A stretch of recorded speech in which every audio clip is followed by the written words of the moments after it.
अस्सलामुअलैकुम friends, welcome back to my channel novels and quotations.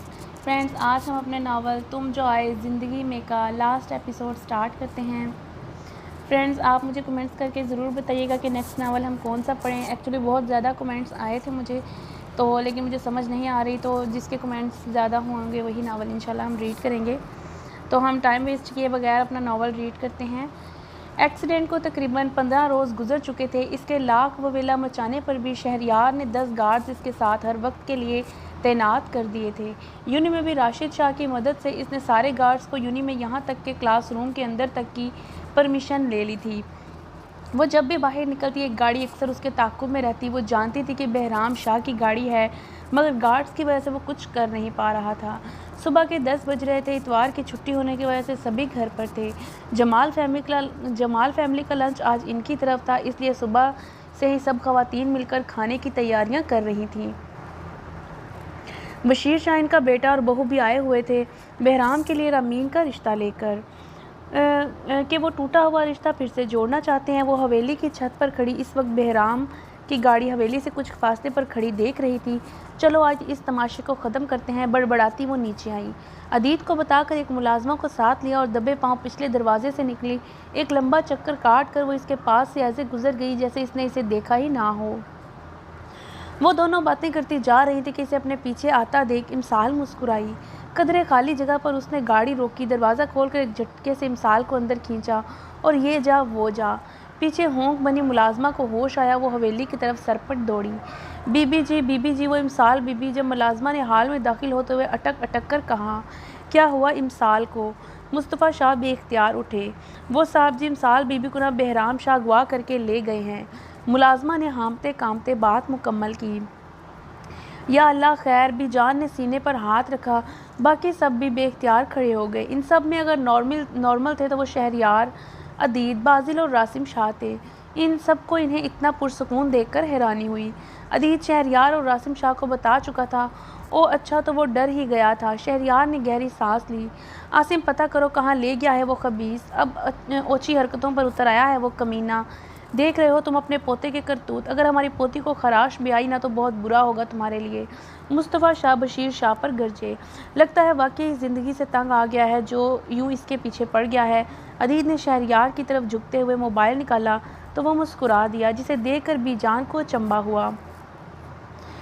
आय हाय, तुम्हारी बहन को वो अगवा करके ले गया और तुम मुस्कुरा रहे हो। बीजान ने इन्हें टोका। आप इमसाल की फ़िक्र ना करें, जो इसने करना था पहले बेखबरी में कर गया, वो ठीक होगी। जो लेकर गया है बस उसकी ज़िंदगी की दुआ करें। अदीत ने हंसते हुए कहा तो सब ने इसे अजीब अंदाज में देखा। बशीर शाह मुजरिमों की तरह सर झुकाए खड़े मुस्तफ़ा शाह की घिन गरज सुन रहे थे। अदीत ने अपने मोबाइल में कुछ देखते हुए बाजिल को पकड़ाया और इसे दीवार पर लगी LED के साथ अटैच करने को कहा। अगले ही लम्हे स्क्रीन रोशन हुई तो इस पर एक कमरे का मंजर दिखाई देने लगा, जिसमें इमसाल एक कमरे में टहल रही थी। इसने शायद एक आम सी लड़की समझ के बांधने का तकल्लुफ़ नहीं किया था। सब हैरानगी से LED को देख रहे थे। तुम मुझे यहाँ क्यों लाए हो? बहराम शाह को अंदर आते देख इमसाल ने अनजान बनने की हद कर दी थी। जाहिर सी बात है, तुम्हें अगवा करके लाया हूँ तो तुम्हारी शक्ल देखने के लिए तो नहीं लाया। वो क्या है ना, मुझे तुम जैसी हसीन लड़कियाँ बहुत अच्छी लगती हैं और मैं वक्तन फ़वक्तन इन्हें खराज पेश करता रहता हूँ। बहराम शाह खबासत से मुस्कुराया। और तुम्हारी तो फिर बात ही अलग है। कहा भी था कि इस SP को छोड़ो, इज़्ज़त से अपनाना चाहा था। अब जब तुम कुछ दिन यहाँ रहोगी तो मैं भी देखता हूँ एक अगवाशुदा लड़की को अपने निकाह में कैसे रखता है। इसकी बात सुनकर आदिल ने गुस्से से अपनी मुट्ठियाँ भींचीं। हाय अल्लाह, तुम मुझे अगवा करके लाए हो। इमसाल ने ताली मारी तो इसकी पूरी आंखें खुली। ओह गॉड, तुम्हें पता है मुझे अगवा होने का कितना शौक़ था। मैं अक्सर सोचती थी कि जैसे फिल्मों ड्रामों में होता है वैसे मुझे भी कोई अगवा करे, मेरे सर पर बंदूक रखे और कहे कि देखो लड़की, अगर ज़िंदगी प्यारी है तो चुपचाप निकाहनामे पर साइन करो। और मैं रोते धोते साइन कर देती। वो फिर मुझे लेकर मेरे घर आता और आके डंकी की चोट पे मेरे बाबा से कहता, ससुर जी, मैंने आपकी बेटी से निकाह कर लिया है, अब ये मेरी इमानत है। मामा तो सुनते ही जट से गिरती और पट से बेहोश हो जाती। बाबा मुझे दिलासा देते, कुछ नहीं होता बेटे, मैं हूँ, तुम फिक्र ना करो। हाय अल्लाह, कितना मज़ा आता ना। आंखें और हाथ फैलाती वो पुरजोर से अपने गवाह का नक्शा खींच रही थी। वो आंखें फाड़े इसकी चलती ज़ुबान और एक्साइटमेंट देख रहा था। हवेली वाले भी स्क्रीन पर इसकी ख्वाहिश सुनकर शौक थे। इसकी आखिरी बात सुनकर रासिम शाह ने हल्का सा कहकहा लगाया। लो जी, जो अगवा हुई है, जब इसे कोई एतराज़ नहीं तो हम या आप कौन होते हैं? बहराम शाह की माँ ज़ीनत बेगम ने बड़बड़ाते हुए कहा। तुम्हारा ज़हनी तवाज़ुन तो ठीक है ना? लगता है एक्सीडेंट से तुम्हारे सर में चोट कुछ ज़्यादा ही गहरी लगी है। बहराम शाह ने बेसाख्ता इससे पूछा। मेरा तो ठीक है, अलबत्ता तुम्हारा ख़िलाफ़ लगता है जो मुझे उठाए लाए हो। मिसाल बड़बड़ाई। क्या कुछ कहा तुमने? नहीं, तुम बताओ, तुम कुछ कह रहे थे शायद। पहले तो वो वाक़या ही मैं तुमसे शादी करना चाहता था, मगर अब इरादा बदल दिया है। वैसे भी मेरे घर वाले तुम्हारी कज़न के लिए रिश्ता लेकर गए हुए हैं, तो मुझे तुम्हारे साथ कुछ टाइम गुजारना है। ताउन करोगी तो तुम्हारे लिए बेहतर होगा, वरना मुझे ज़बरदस्ती भी करनी आती है। इसकी बात सुनकर लाउंज में बशीर शाह ने खाने वाली चीज़ों पर से अपने बेटे को देखा था। मुस्तफ़ा शाह ने बड़ी मुश्किल से अपना गुस्सा ज़ब्त किया हुआ था। इनका बस नहीं चल रहा था कि वो कुछ कर बैठते। रिलैक्स दादा जानी, भरोसा रखें, कुछ नहीं होगा इसे। मैं ऑलरेडी वहाँ पर सिक्योरिटी भिजवा चुका हूँ, बस एक कॉल की देर है। अदीद ने पानी का गिलास उनकी तरफ बढ़ाते हुए आगाह किया। ओह, कोई बात नहीं, धमकी क्यों दे रहे हो? वैसे भी काफ़ी दिन हो गए मैंने भी एडवेंचर्स नहीं किया। ताउन तो ऐसा करूँगी कि आज तक ना ही किसी ने किया होगा, ना ही देखा होगा। इमसाल ने अपने दोनों हाथों की उंगलियां आपस में फंसाकर सीधी की और बाजू ऊपर किए। शहरयार ने सोफे पर पीछे की जानिब टेक लगाते हुए टांग पर टांग चढ़ाई। वो इसके हर अंदाज को अच्छे से पहचानता था। आखिर को इसका उस्ताद रह चुका था और वह अपने शागिर्द पर पूरा भरोसा था, जबकि बाकी सब इसकी बात सुनकर शौक हुए थे। जैसे ही वो सरशार सा आगे बढ़ा, वो भूखी शेरनी की तरह इस पर झपट पड़ी और इससे पहले कि वो संभलता, वो इसके चेहरे का नक्शा बदल चुकी थी। लाउंज में सभी अफराद हक्का बक्का बैठे स्क्रीन को देख रहे थे, जहां वो बहराम शाह को अपनी पंचिंग बैग समझकर मार रही थी। तुम्हें ताउन चाहिए न था ना? अब क्या हुआ, मैं तो कर रही हूँ, तुम भी थोड़ी हिम्मत करो ना। इमसाल ने इसे किक मारते हुए कहा। बहराम शाह की माँ ने बेसाख्ता अपने सीने पर हाथ रखा। हरा मज़ा दे तो जानती नहीं उठा के किसे लाया है। तुम्हें क्या लगा था कि तुम्हारी मारी गई गोली और करवाया गया एक्सीडेंट भूल जाऊंगी? कहा था ना कि एक बार में सारे हिसाब चुकाऊंगी। तुम्हारा वो हाल करूंगी कि सारी ज़िंदगी अपने मर्द होने पर शक करते रहोगे। इसने एक और किक लगाई थी। दुनिया में अभी तक कोई ऐसा माँ का लाल पैदा नहीं हुआ जो इमसाल रासिम शाह को अगवा कर सके। तुझे क्या लगता है तूने मुझे अगवा किया है? अगर मैं बगैर गार्ड्स के निकली हूँ तो सिर्फ तुम्हारा दिमाग सेट करने के लिए। मुझे पता था कि तुम ऐसी कोई नीच हरकत करोगे। सच कहूँ तो जब सामने आते थे ना, पता नहीं क्यों खामखा तुम्हारी दरगत बनाने को दिल करता था। मैंने तो सोचा कि चलो तुम पर हाथ साफ करने का इससे अच्छा मौका नहीं मिलेगा। वो क्या कहते हैं, रस्में दुनिया भी है, मौका भी है और दस्तूर भी। तुझ जैसे कुत्तों को सीधा करना इमसाल शाह के बाएं हाथ का काम है। इमसाल ने गिराते हुए इसके मुंह पर थप्पड़ लगाया। वैसे ऐसी फेंटी तो तुमने थाने में भी नहीं लगाई होगी आज तक। सच में बहुत मज़ा आ रहा है जब भी तुम्हारे साले इतने सुकून से बैठे हैं। अमान ने आदिल के कान में कहा तो वो मुस्कुरा दिया। घटिया इंसान, अब तक तो वो जितनी लड़कियों की ज़िंदगी ख़राब कर चुका, अब आइंदा इसके लिए तुम्हें इस काबिल नहीं रहने दूंगी। इसकी मार खाकर वो नीम बेहोश हो चुका था। इसको बेहोश होते देख इसने पास पड़ा पानी का जग इसके ऊपर उल्टा किया तो इसने कराते हुए आंखें खोली। चल अब बोल, कहाँ जाना है, अस्पताल या हवेली? लेकिन कोई भी फैसला करने से पहले एक बात याद रखना, अगर तू अस्पताल जाना है तो इतनी मार और खानी पड़ेगी, क्योंकि अभी मेरा 10% गुस्सा भी नहीं उतरा। और अगर हवेली जाना है तो याद रखना, मेरे 3 भाई, शोहर और 2 कज़न्स हैं, ताया, दादा जानी और बाबा जानी। कुल मिला के ये 10, 11, 12 लोग बनते हैं और इतने में जमाल शाह फैमिली के हैं। अगर इन सब का एक एक थप्पड़ भी पड़ा ना तो गुंदा हुआ आटा बन जाओगे, चाहे कोई चपाती बना ले या फिर कोई पराठा। इमसाल ने इसके बाल मुट्ठी में जकड़कर खींचे। हवेली जाना है, बहराम शाह ने अटकते हुए कहा। इसने सोचा हवेली जाकर किसी न किसी तरह जान बख्शी करवा लेगा, मगर इसके हाथों मज़ीद दरगत सहने की हिम्मत नहीं थी। इस वक्त वो इसे किसी डायन से कम नहीं लग रही थी। रह रहकर वो इस लम्हे को कोस रहा था जब इससे उलझने का सोचा था। अभी तक वो बाहर से भी इसकी मदद को कोई नहीं आया था। जिस जगह वो मौजूद था वहाँ पर ड्राइवर और इसके चंद गार्ड्स के अलावा कोई नहीं था। कमरा चूँकि साउंड प्रूफ था तो बाहर आवाज़ ना जा सकी। मेरे बेबी को हवेली जाना है, माँ सदके, माँ वारी, अभी चलते हैं। इसकी बात पर लाउंज की सभी की हल्की सी हंसी गूंजी। इधर उधर देखने के बाद जब कुछ ना मिला तो खिड़की का पर्दा खींचा, इसको 2 हिस्सों में दरमियान से फाड़कर आधे से इसके दोनों हाथ पकड़कर पीछे की जानिब करके बांध दिए और बाकी का आधा इसके मुंह पर इसको वहीं छोड़कर वो बेड की दराज की तलाशी लेने लगी। इसमें कुछ ना पाकर वो अलमारी की तरफ बढ़ी। इसको खोला तो इसमें एक पिस्टल नज़र आई। इसको उठाकर चेक किया तो इसमें 6 गोलियां थी। पिस्टल को लोड करके इसके हाथ में पकड़ा और दूसरे से बहराम शाह को गिरेबान से पकड़ा और खींचती बाहर ले गई। स्क्रीन पर सभी अफराद जो अभी तक मुंह खोले इसको सटपटा देख रहे थे, यूँ बेखौफी से पिस्टल को चेक करते और लोड करते देख इनकी आंखें फैल गईं। मैं जैसे ही वो बाहर निकली, बहराम शाह के गार्ड्स हैरत से मरने वाले हो गए। जो इसकी हालत तवक्का कर रहे थे वो बहराम शाह की थी और वो लड़की इनके बॉस को गिरेबान से पकड़कर खींचते हुए ला रही थी। होश में आते ही इसकी तरफ दौड़े। ए लड़की, रुको, कहाँ जा रही हो? और ये बॉस को क्या हुआ है? इनमें से एक ने कहा। कुछ नहीं, थोड़ा सा रोमांस किया था तुम्हारे बॉस के साथ, लेकिन ये बेचारा सह नहीं पाया, इसलिए ऐसी हालत हो रही है और अभी इसे इसके ना होने वाले ससुराल लेकर जा रही हूँ। इमसाल ने मुस्कुराते हुए इसकी बिगड़ी हालत की तरफ इशारा किया तो इनमें से एक ने मुस्कुराहट छुपाने के लिए रुख मोड़ा। लड़की, बॉस को छोड़ दो वरना। इसको शायद वफादारी का जोश चढ़ा था। इससे पहले वो आगे बढ़ता, इमसाल ने इसकी टांग का निशाना लेते हुए गोली चला दी। बीजान ने दहल कर अपने सीने पर हाथ रखा। अब अगर वो किसी को वफादारी के कुत्ते ने काटा था तो आओ पहले तुम इससे तो निबड़ लूँ। इमसाल बुराई तो सब पीछे हट गए। गाड़ी की डिग्गी खोलकर इसने बहराम शाह को पटका तो इसकी कराह बुलंद हुई थी। चाबी दो, इमसाल ने एक तरफ खड़े ड्राइवर से कहा तो इसने खामोशी से चाबी से पकड़ा दी। ड्राइविंग सीट पर बैठते ही इसने गाड़ी फुल स्पीड से दौड़ाई। 10 मिनट बाद धाड़ से हॉल का दरवाज़ा खुला और इमसाल एक हाथ में पिस्टल पकड़े दूसरे हाथ से बहराम को घसीटते हुए अंदर लाई और लाकर मुस्तफ़ा शाह के कदमों पे फेंका। ये ले दादा जान, आपका होते होते रह जाने वाला दामाद। इमसाल ने हाथ जाड़े, सभी आंख फाड़े, कभी इमसाल को देखते तो कभी मुस्तफ़ा शाह के कदमों में पड़े बहराम शाह को, जिसकी हालत बदतर थी। सारा मुंह नीलो नील और सूजा हुआ था, मुंह से खून निकल रहा था।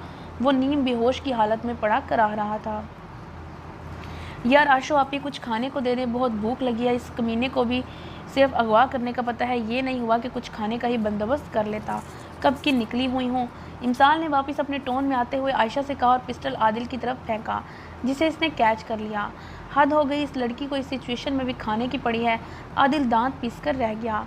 यार आप लोग खड़े क्यों हैं? ले जाएं इसको, पट्टी वट्टी करवाएं, इससे पहले मेरा इरादा बदल जाए। कसम से अंकल, मेरे हाथों अभी अभी बहुत खुजली हो रही है। इमसाल ने बशीर शाह की तरफ देखते हुए कहा तो इन्होंने बेटे को सहारा देकर उठाया और बाहर ले गया। मैं बहुत शर्मिंदा हूँ मुस्तफ़ा, प्लीज़ माफ़ कर दो, बशीर शाह ने नदामत से सर झुकाते हुए कहा। तुम्हारे पोते की वजह से हमारी लाडली मुश्किल में पड़ी थी। दोबारा इसने इसकी जान लेने की कोशिश की है। इससे पहले मैं दोस्ती और रिश्तेदारी को भूल जाऊँ, तुम लोग जा सकते हो। हमारी पोती ने कोई कसर नहीं छोड़ी, वरना वो कमीना यहाँ से जिंदा ना जाता। छोड़े ना दादा जान, इनमें इन सब का क्या कसूर जो आप इन्हें डांट रहे हैं। इमसाल इनकी शर्मिंदा सूरत देखी तो मुस्तफ़ा शाह को टालना चाहा। नहीं पुत्र, गलती हमारी है, हमने पोते के कोलो फेल के जिम्मेदार हैं। तुम भी हमें माफ़ कर देना और लड़कियों को तुम जैसा ही होना चाहिए, बाहिम्मत और पूरे तमाद। तुमने ठीक कहा था, लड़कियों को हर बात अपने बाप भाइयों की तरफ लेकर नहीं भागना चाहिए। जैसे भी सूरत हाल हो खुद ही संभालना चाहिए। मुझे फ़ख्र है तुम पर, अल्लाह सलामत रखे। बशीर शाह इसके सर पर हाथ रखते बाहर निकल गए। वो उछलती कूदती जाके अदीद के पास जा बैठी। कहा था ना इस बार खाली हाथ नहीं जाएगा। इसकी बात सुनकर अदीद ने कहा लगाया, I am proud of you. Adeed ने हंसते हुए इसको अपने साथ लगाया। बहू, आज तो मुझे तू बता ही दे कि तूने इसे क्या खा के पैदा किया है। बीजान ने मुस्कुराते हुए कहा। वाकई सारिया, आज तो मुझे भी जानना है। सुरैया शाह भी इसकी तरफ मुतवज्जा हुई तो वो बेसाख्ता हंस दी। एसपी साहब, तुम्हारा कुछ गुस्सा कम हुआ या नहीं? कॉफ़ी का मग टेरेस पर खड़े आदिल को पकड़ाते हुए इमसाल ने पूछा। तुम कम होने की बात करती हो, मेरा तो दिल में ठंडक पड़ गई है। इतना तो शायद मैं इसका भी हुलिया ना बिगाड़ पाता जितना तुमने बिगाड़ा है। लेकिन एक बात है, मुझे अब थोड़ा संभल कर रहना पड़ेगा। क्या पता कब वो तुम्हारा दिमाग घूम जाए और तुम मेरा हशर नशर कर दो। इसकी बात पर इमसाल हंसी। तुम पर हाथ उठाती अच्छी लगूंगी भला, तो क्या जूतों से मारोगी? हाँ, तुम मुझे ऐसा समझते हो? कोई ऐसा वैसा आदि परसों दावत है, तुम्हें इतने सारे लोग इकट्ठे होंगे और तुम दोनों कुछ भी उल्टा सीधा नहीं करो। आदिल ने इसकी बात काटी। क्या भाई, पूरी बात तो सुनो। इमसाल ने इसके बाजू पर मुक्का मारा। लड़की, थोड़ी तमीज़ कर लो, शोहर हूँ तुम्हारा। आदिल के जताने पर वो खामोश होगी। चलो बताओ क्या कह रही थी? मुझे नहीं बताना अब। मजाक कर रहा था, मैं सुन रहा हूँ, बोलो। रहने दो, तुम मुझे बात ही नहीं करनी। वो मुंह फुलाकर जाने लगी तो वो घूम कर इसके सामने आया। तुम यहाँ से मेरी लाश से ही गुजर कर जाओगी, ऐसे नहीं जाने दूंगा। आदिल के अंदाज पर इमसाल का मुंह खुला था। जैसे तुम्हारी मर्जी। इमसाल कंधे उचकाती बढ़ी तो आदिल ने इसका बाजू पकड़कर रोका। मुझे लगा तुम फिल्मी हीरोइन की तरह मेरे मुंह पर हाथ रख के कहोगी ना आदिल ऐसे ना कहो, मगर तुमने तो बेमुरवती की हद ही कर दी। आदिल के मुंह पसूरने पर वो खिलखिलाकर हंसी तो इसने सुकून का सांस लिया। मेरा अभी दिमाग ख़राब नहीं हुआ जो ऐसे कहूँ। हाँ भाई तुम क्यों कहोगी, तुम कौन सा मुझसे मोहब्बत करती हो, तुम्हारी बुला से जीऊँ या मरो तुम्हें क्या फ़र्क पड़ता है। हाँ ये तो है, इमसाल ने झट से कहा। बंदा दिल रखने के लिए कह देता है अल्लाह ना करे तुम्हें कुछ हो। लो भाई मैं क्यों कामों का झूठ बोलूँ। बात करते करते वो चौंकी। एक मिनट तुम ज़रा मुझे ये बताओ तुम्हारे मोबाइल में मेरी तस्वीरें क्या कर रही हैं। इसके पूछने पर वो मुस्कुराया। अब तुम्हारी तस्वीरें नहीं रखूँगा तो किसकी रखूँगा, निकाह से पहले की हैं। आदि तुम मेरी बेखबरी में पिक्चर्स देते रहे हो, चोर कहेंगे। इमसाल की बात पर इसने कहा लगाया। हाँ तुम्हें कहीं एतराज़ है, और हमारा निकाह भी तुम्हारे कहने पर ही हुआ है ना।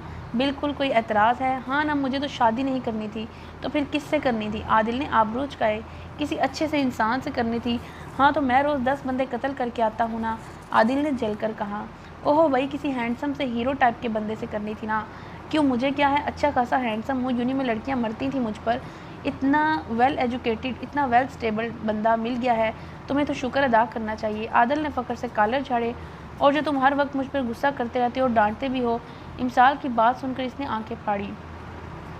मैंने कब गुस्सा किया तुम पर और कब डांटा है, बताना ज़रा मुझे। वो जो उस दिन डांटा था वो कब। अच्छा छोड़ो ना, इमसाल को सोचने से भी याद ना आया तो वो झिंझिलाई। जानता हूँ तुम्हें मुझसे बहुत सी शिकायतें होंगी, कोशिश करना हो खुद को बदल सकूँ, लेकिन थोड़ा टाइम लगेगा। अब एकदम तो नहीं बदल सकता ना। इसके बावजूद भी अगर मुझसे कोई शिकवा है तो तुम बता सकती हो। आदिल के धीमे लहजे में इमसाल को शर्मिंदगी ने आन गिरा। वो सही ही तो कह रहा था, निकाह वाले दिन के बाद इसने डांटा तो बहुत दूर की बात है, कभी सख्त नज़र से भी नहीं देखा था। सॉरी ना, बस मजाक कर रही थी। इमसाल ने इसके कंधे पर सर रखा। लेकिन मेरा मौक़िफ़ अभी भी वही है। इमसाल ने इसके कंधे से सर उठाकर इसे देखा तो इसने नफ़ी में सर हिलाया। तुम दोनों जैसा दगाबाज और फ्रॉड बंदा मैंने ज़िंदगी में आज तक नहीं देखा।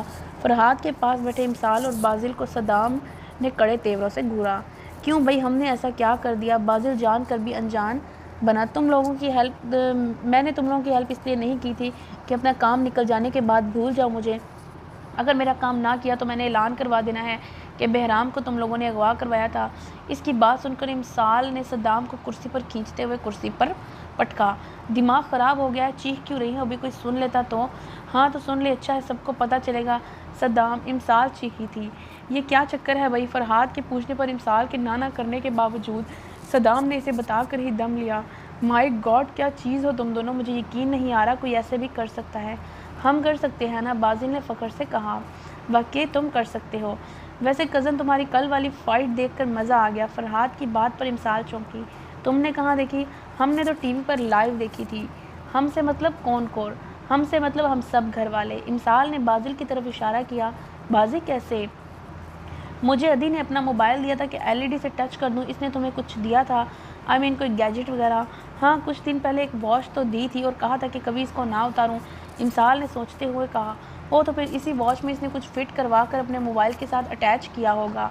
अब तो मुझे लगता है एक बार खुद को मुकम्मल तौर पर स्कैन करवा ही लूँ। पता नहीं क्या कुछ फिट करवा चुके हैं ये लोग। मैंने शायद कुछ कहा है। सदाम ने खुद पर से तवज्जो हटते देखकर सर पीटा। अच्छा करते हैं, कुछ बेसब्रे क्यों हो रहे हो, सब्र का फल मीठा होता है। बाजिल इसे सब्र की तलकीन करते हुए उठ गया। हाँ लेकिन ख्याल रखना, कभी कभी ये फल महबूबा की कहीं और शादी की सूरत में भी निकल आता है। इसके पीछे इमसाल भी खिसक गई। जब तक वो हाल में दाखिल ना हुई फरहाद इसे देखता रहा। इसको नोट करके सदाम ने मुस्कुराते हुए नफ़ी में सर हिलाया। लेट हो गए हो बॉस, इस लिए अपने दिल से और नज़रों को कंट्रोल में रखो। अपनी चोरी पकड़े जाने पर फरहाद खजल होकर रह गया। जानता हूँ यार, लेकिन ये कमबख्त दिल भी तो समझे ना, जब सामने आती है फजूल में ज़िद करने लगता है। फरहाद ने बेबसी से कहा। अगली बार जब ये ज़िद करे ना तो इसे बहराम शाह का हशर याद करवा देना। आई एम श्योर खुद ही संभल जाएगा। सदाम की बात सुनकर फरहाद ने बेसाख्ता झुरझुरी ली थी।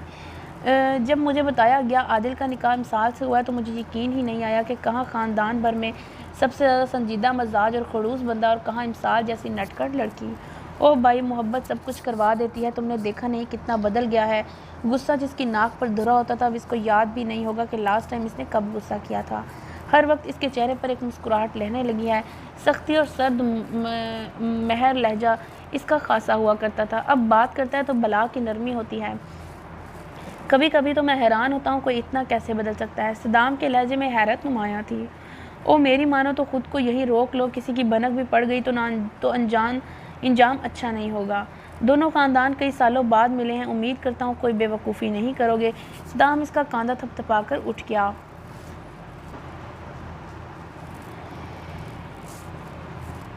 सुबह इसकी आंख खुली तो इमसाल को काउच पर आलती पालती मारे मोबाइल में मसरूफ़ पाया।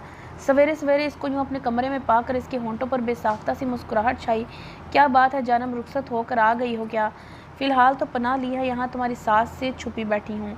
क्या करके आई हो? आदिल ने तकिए पर कहने के बल टेक लगाई। ज़्यादा कुछ नहीं, बस 2 हवेलियों के किचन का गैस कनेक्शन और फ्रिज का बिजली कनेक्शन काटा है। जो बंदा दूध लेकर आया था इसे वापस भेज दिया कि आज घर पर कोई नहीं है, इसलिए हमें नहीं चाहिए। घी, चीनी और पत्ती भी गायब कर दी है। क्यों? आदिल ने हैरानी से पूछा। एवं ही। इमसाल ने लापरवाही से इशारे चुकाए तो वो इसे देख कर रह गया। इसका मतलब आज नाश्ता नहीं मिलेगा? Of course.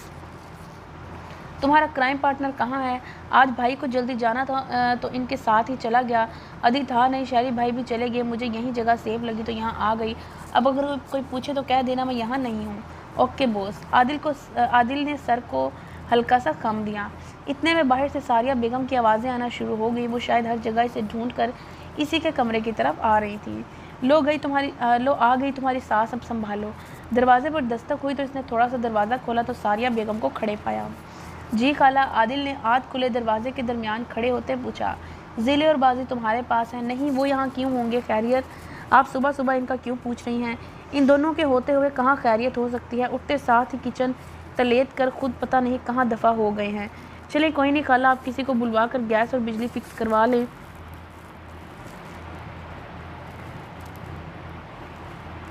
आदिल की बात पर जहाँ इंसाल ने दांत कुचकुचाए वहीं सारिया बेगम जाते जाते रुकी। तुम्हें कैसे पता वो बिजली और गैस के कनेक्शन काट के गए हैं? इन्होंने मशकूक नज़रों से इसे देखा था तो वो सटपटा गया। वो खाला, अब आपने अभी तो बताया। नहीं, मैंने नहीं बताया। इन्होंने नफ़ी में सर हिलाया। अरे आप भूल गई, आपने ही तो कहा कि वो बिजली और गैस का कनेक्शन काट गए हैं, वरना मुझे कैसे पता हो सकता है? आप जाएं, मैं बुलवाता हूँ किसी को। आदिल इन्हें भेज कर वापस पलटा तो इंसाल को खुद को घूरते पाया। क्या ऐसे क्यों देख रही हो? तुम्हें ढंग से झूठ बोलना भी नहीं आता आदि? पहली बार बोला है ना, आहिस्ता आहिस्ता आदत हो जाएगी। हैं? इमसाल ने चंबे से कहा। तुमने रोज़ कुछ ना कुछ ऐसा करना है जो तुम्हें बचाने के लिए झूठ तो बोलना पड़ेगा ना। इमसाल ने मसनूई गुस्से से कुशन इसकी तरफ उछाला जिसे आदिल ने हंसते हुए कैच किया। तुम बैठो, मैं चेंज करके आता हूँ, फिर किचन को देखता हूँ, वरना सारा दिन भूखे रहना पड़ेगा। क्या पता कहाँ चले गए हैं दोनों, सब जगह देख चुके हैं, अब तो फिक्र होने लगी है। हाजरा शाह ने फिक्रमंदी से कहा। जाना कहाँ है? चौकीदार बता रहा है कि बाजिल शहरी के साथ गया और इमसाल आदिल के कमरे में है, मगर मेरे पूछने पर तुम्हारा बेटा साफ मुकर गया। सारिया बेगम ने पहले बीजान और फिर खतीजा बेगम से कहा। पहले मुझे एक उम्मीद थी कि ये लड़की सुधर जाएगी, मगर इसको बचाने के लिए आदिल के यूँ धरले से झूठ बोलने पर मुझे यकीन हो गया कि मेरी ये ख्वाहिश कभी पूरी नहीं हो सकती। वरना छोड़ो ना, सारिया बच्ची है, आहिस्ता आहिस्ता समझ जाएगी। और तुम्हारी बात सुनकर मुझे सुकून हो गया है कि हमने इमसाल के लिए कोई गलत फ़ैसला नहीं किया, वरना मुझे धड़क्का लगा रहता था कि जितनी वो नटखट है इतना ही आदिल गुस्से का तेज़। कहीं हमने कोई ज़्यादती ना कर दी हो। खतीजा बेगम की बात पर सारिया बेगम ने सर झटका। अच्छा तुम ये बताओ किचन का क्या करना है? आदिल कह रहा था किसी को बुलवाता है। चलो कोई नहीं बहू, बच्चे हैं, मजाक ही किया है, तुम दिल पर ना लो। मैं बता रही हूँ आपके ये बच्चे किसी दिन कोई बहुत बड़ा फसाद खड़ा करेंगे, फिर मुझे कोई ना कहे। वो जलती बुनती उठ गईं। घर में दावत की तैयारियां चल रही थी। इमसाल ने आयशा से स्पेशली फरमाइश करके अपने लिए ड्रेसेस बनवाए थे। सारिया बेगम उठते बैठते इन्हें इंसान बनकर रहने की तलकीन कर रही थी, जिन्हें वो एक कान से सुनकर दूसरे से निकाल रहे थे। दूसरे शहर से मेहमान आना शुरू हो गए थे।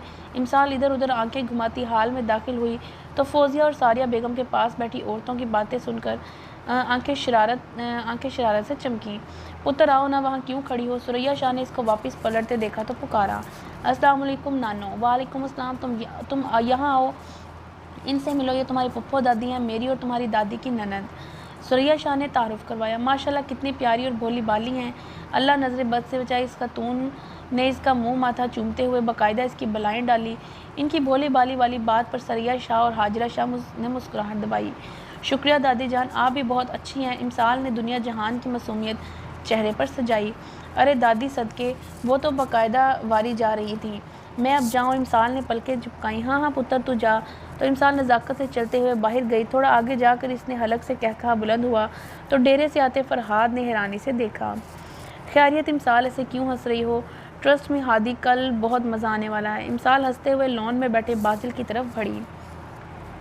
हादी नाइस नेम, आज से किसी ने ये नाम नहीं दिया। फरहाद अपनी सोच पर मुस्कुराया और लॉन की तरफ देखा जहां इमसाल बाजिल के साथ कुछ बात कर रही थी। इसकी आंखों और चेहरे पर शरारत दूर से भी देखी जा सकती थी। वो सर झटकता हवेली के अंदर चला गया। डीजे खाला, यहाँ गांव में कोई सपेरा है क्या? इमसाल ने खतीजा बेगम की गोद में घुसते हुए पूछा। हाँ है तो, मगर क्यों पूछ रही हो? बस ऐसे ही। ऐसे तो नहीं, कोई ना कोई शरारत ही करनी होगी। खतीजा इसके सर में चित लगाई। हाँ खाला, कितना समझने लगी हैं आप मुझे। सिर्फ खाला ही नहीं, खाला का बेटा भी समझने लगा है। ऐसे ही तो नहीं, इसने सारिया से झूठ बोला। हाँ खाला, आपको कैसे पता? तुम्हारी माँ बता रही थी। ओ तो इसका मतलब मामा को भी पता चल गया था। हाँ तो और क्या, तुम दोनों को क्या लगा कि हमें पता नहीं चलेगा? वैसे भी मैंने तुम्हें सुबह आदि के कमरे में जाते देख लिया था। मामा, अगर सास बहू की मोहब्बत का अमली मुजाहरा हो गया तो वो दादों की बात सुन लें। आपको बाहर लॉन में बुला रही हैं। खाला, कुछ जल रहा है, लगता है सानी ही जल रही है। पागल लड़की, वो हंसती हुई बाहर निकल गई। वैसे अगर तुम्हारा भी दिल चाह रहा हो तो वो रही तुम्हारी सास, जाके उठा लो तुम भी लाड। हमें तो नज़र ना लगाओ। इमसाल ने फौजिया बेगम की तरफ इशारा करते हुए कहा। अब हर कोई तुम्हारी तरह बेशर्म तो नहीं हो सकता। तुम तो आजकल अक्सर आदिल लाला के साथ पाई जाती हो। शमीन ने कहा। ओ बीबी, शोहर है वो मेरा। अब अगर तुम दोनों के शोहर तुम्हें मुंह नहीं लगाते तो मैं क्या करूं? यार अमान भाई, अपनी बीवी को थोड़ा टाइम दे दिया करें, बेचारी ख्वाम में जालिस फील कर रही है। इमसाल ने अमान के कानों से हैंड फ्री खींची। मैं तो हम वक्त तैयार रहता हूँ, मगर कोई लिफ्ट मिले तब ना। ईमान ने सर्द आह भरी। शमीन तो इसे छेड़कर पछताई थी। अब जाओ, जाके टाइम दो अपने इनको, बेचारे ने ठंडे आही भर भर के ही जम जाना है। इमसाल ने शमीन के पास से गुजरते हुए इसे हल्का सा पुश किया तो वो अमान के पास सोफे पर जा गिरी। इसको जारहाना अंदाज में उठता देख इमसाल दो दो सीढ़ियाँ फलांगते ऊपर भागी। कहाँ जा रहे हैं तुम लोग? बाजिल और इमसाल बैरूनी गेट के पास पहुँचे तो गाड़ी से उतरते कासिम शाह ने इन्हें रोका। एक काम से जा रहे हैं। कहाँ? और गार्ड्स के बगैर? जहाँ भी जा रहे हो गार्ड्स को साथ लेकर जाओ। बस यहीं गांव में हैं, बस थोड़ी देर में आ जाएंगे। गार्ड्स की ज़रूरत नहीं है। पर बेटा, कोई नहीं ताया जान, हम बस यूं गए और यूं आए। इमसाल ने चुटकी बजाई और इनका जवाब सुने बगैर बाहर निकल गए। फैज़, बच्चे बाहर जा रहे हैं, तुम इनके पीछे जाओ। ख़ास ख्याल रखना, जैसे जा रहे हैं वैसे ही वापस आने चाहिए। ये तुम्हारी जिम्मेदारी है, समझे? कासिम शाह ने गेट से बाहर बैठे अपने गार्ड्स को इनके पीछे भेजा। जी साहब, वो सर हिलाता इनके पीछे चल पड़ा। नाना, मुझे समझ नहीं आई कि आपने दावत रखी क्यों है? इमसाल ने सुरैया शाह के सामने चाय का कप उठाया। पुत्र, एक तो फरहाद इतने साल बाद आया और दूसरा तुम लोग भी काफ़ी अर्से बाद मिले हो, तो हमने सोचा सब ख़ानदान की दावत कर ली जाए। और फिर मैं सदाम और बाकी बच्चों की शादियों के बारे में भी सोच रही हूँ। देख लेते हैं कि देख लिए हैं रिश्ते, देख लिए क्या आपने? नहीं, अभी तक तो कोई नहीं, मगर देखने की क्या ज़रूरत है, रिश्ते घर में ही हैं, बात ही पक्की करनी है। तो क्या फारिया खाला ने बात नहीं की आपसे? नहीं, किस बारे में? सिद्रा आपो के रिश्ते के बारे में कह रही थी। अच्छा, मगर मुझसे कोई बात नहीं की। चलें, मगर आप इंतज़ार कर लीजिएगा, वो कल ही आपसे बात कर लेंगी। और जहाँ तक रही सदाम की बात, तो आप इसका सोफिया से कर दें, परफेक्ट मैच है। कह तो सही रही हो, चलो फिर देखते हैं क्या होता है। ओए, तुम्हारी दादी पटा आई हूँ, कुछ ही दिनों में शादी या निकाह मतवक्का है तुम्हारा, तैयारी कर लो। इमसाल ने पास से गुजरते सदाम की आवाज़ लगाई तो इसने इधर उधर देखा। यहाँ वहाँ क्या देख रहे हो? ऊपर दरख्त पर हूँ। सदाम ने ऊपर देखा तो इमसाल दरख्त की टहनी पर टांगे लटकाए चिप्स खा रही थी। या खुदाया, इमसाल को इंसानों वाला काम भी कर लिया करो। वहाँ क्या कर रही हो? इंजॉय कर रही हूँ, सच में बहुत मज़ा आ रहा है। दरख्त की टहनी हो, साथ में चिप्स का पैकेट हो, पेप्सी हो और मैं हूँ, वाह क्या सीन होगा। तुम्हें पता है इस तरह टहनियों पर कौन बैठ कर खाता है? ऑफ कोर्स मैं। नहीं, बंदर, लंगूर, गिलहरी और कौवे। सदाम ने संजीदगी से उंगलियों पर गिनती की। चूँकि शाम का वक्त था तो सारी गैंग पार्टी घर पर होने की वजह से वहाँ इकट्ठी हो गई। कोई बड़े ही एहसान फरामोश हो, आने दो ज़रा मेरे शोहर को, एक एक बात बताऊंगी। हाँ हाँ बताना, मैं कोई डरता थोड़ी हूँ। वैसे तुम ना कुछ नाम और भूल भी रहे हो। चुड़ैलें, भूतियाँ, शहद की मक्खियाँ, चमगादड़ भी तो दरख्त पर ही रहती हैं। दरियाब ने लुकमा दिया। ओ हेलो, आराम से। हाँ, लगता है तुमने रुखसती नहीं करवानी। एक बार आदि को मना कर दिया ना तो एड़ी चोटी का भी जोर लगा लोगे तो कुछ कर नहीं पाओगे। तुम अभी मुझे ठीक से जानते नहीं हो, इमसाल ने धमकी दी। हाँ भाई, जान ही तो नहीं पाए हैं तुम्हें अभी तक, दरियाब बड़बड़ाया। क्या हो रहा है यहाँ पर? आदिल पुलिस स्टेशन से वापस आया तो इन सबको लॉन में इकट्ठे खड़े देखकर इसकी तरफ आ गया। तुम्हारी मासूम बीवी को अकेले देखकर घेरे खड़े हैं, और क्या? इमसाल की आवाज़ पर इसने सर उठाया। तुम ऊपर क्या कर रही हो? बंदर नचा रही हूँ, ये नज़र नहीं आ रहे? इमसाल ने शाखों के सहारे रखी पेप्सी का कीन इसकी तरफ उछाला। इसने कैच करते हुए से घूरा। ज़िले बदतमीज़ी नहीं करो, सब के सब बड़े हैं तुमसे। अच्छा, और ये बड़ों में से एक मुझे बंदर या लंगूर, लगड़ बगड़ उल्लू, दूसरा चुड़ैल, भूती, पागल और चमगादड़ कह रहे हैं। बाकी दो खड़े हंस रहे हैं। इसका क्या? हाँ हाँ, वैसे इन में से आधे नामों का तो हमें पता भी नहीं है, दरियाब ने हंसते हुए कहा। सदाम के हाथ पर हाथ मारा। अभी भी तुम कहोगे कि मैं बदतमीज़ी कर रही हूँ? इमसाल ने मुंह बसुरा। चलो तुम दफ़ा करो इन्हें, नीचे आओ, हम अंदर चलते हैं। आदिल ने इन चारों को घूरते हुए से पिचकारा। नहीं, मुझे नहीं आना, पहले इनसे कहो मुझसे सॉरी करें। चलो सबके सब सॉरी करो। किस बात पर? इसने हमें बंदर कहकर हिसाब बराबर कर लिया है। लगता है तुमने रुखसती नहीं करवानी। आदिल की बात पर दरियाब जो उखड़ा था ढीला पड़ा। दोनों मियाँ बीवी एक जैसी धमकी देते हो। सॉरी मेरी बहन, तुम्हारी शान में जो भी गुस्ताखी कर बैठा हूँ माफ़ कर दो। दरियाब ने बाकायदा हाथ जोड़े। नेक्स्ट। आदिल ने अमान को गिरदन से पकड़ा तो इसने भी सॉरी की। चलो सदाम, मैं नहीं कर रहा, कोई ज़बरदस्ती है क्या? ज़िले, तुमने नानों से बात कर ली? हाँ, अभी करके आई हूँ, लेकिन फ़िक्र ना करो, मैं किसी भी तरह इन्हें मना कर दूँगी। सॉरी यार, तुम सीरियस ही हो रही हो? मजाक कर रहा हूँ। सदाम ने 1 मिनट लगाया था इनकी बात मानने में। हाँ भाई, तुम्हारा क्या प्रोग्राम है? आदिल फरहाद की तरफ मुड़ा। बिल्कुल भी नहीं, और वैसे भी मेरा कोई काम नहीं अटका हुआ तुम लोगों की तरफ जो मैं कमज़ोर पड़ूँ। फरहाद ने कंधे उचकाए। तो ठीक है, कल बड़ी महफिल में मैं चीख कर ऐलान कर दूंगा कि फरहाद शाह आजकल किसी शादीशुदा हसीना के इश्क के समंदर में गोते खा रहे हैं। वो क्या कहते हैं, कल भरी महफिल में कोई बदनाम होगा। इंसान ने दरख्त पर बैठे बैठे होंक लगाई। फरहाद ने इस लम्हे को कोसा जब इसने इसे बताया था। अच्छा ठीक है, इसमें क्या बड़ी बात है, सॉरी ही करनी है ना, अभी कर लेता हूँ। चलो लड़कियों, जल्दी से शुरू हो जाओ। तुम में से किस किस ने मेरी बीवी को तंग किया है? आदिल ने लड़कियों के टोले को मुखातिब किया। हमारी तरफ से तो कोरा जवाब है, आपकी बीवी तंग होने वाली शय नहीं। हम में से किसी ने नहीं छेड़ा इसे, और वैसे भी हम बड़ों के छत्ते में हाथ डालने का शौक़ नहीं रखते। शमीन ने टिका सा जवाब दिया। बाकियों ने भी इनकी हाँ में हाँ मिलाई। अच्छा चलो मिट्टी डालो तुम इन पर। इमसाल ने चिप्स का खाली पैकेट में पत्ते भरकर शमीन के मुंह पर फेंकी और नीचे छलांग लगाई। अपनी ईमानदारी से बताओ, इसने बंदर वाली छलांग लगाई है कि नहीं? दरियाब ने इमसाल को उठाते आदिल से कहा तो इसने मुस्कुराहट दबाई। कुछ शर्म कर लो तुम दोनों, इतने सारे लोगों के सामने हाथों में हाथ डाले खड़े हो। अमान ने इन्हें शर्म दिलानी चाहिए। मुझे समझ नहीं आती आजकल तुम और तुम्हारी मनकूहा मुझे शर्म दिलाने पर क्यों तुले हो? ऐसा क्या कर दिया मैंने? इमसाल ने इन्हें चढ़ाने के लिए आदिल के कंधे पर कहनी टिकाई।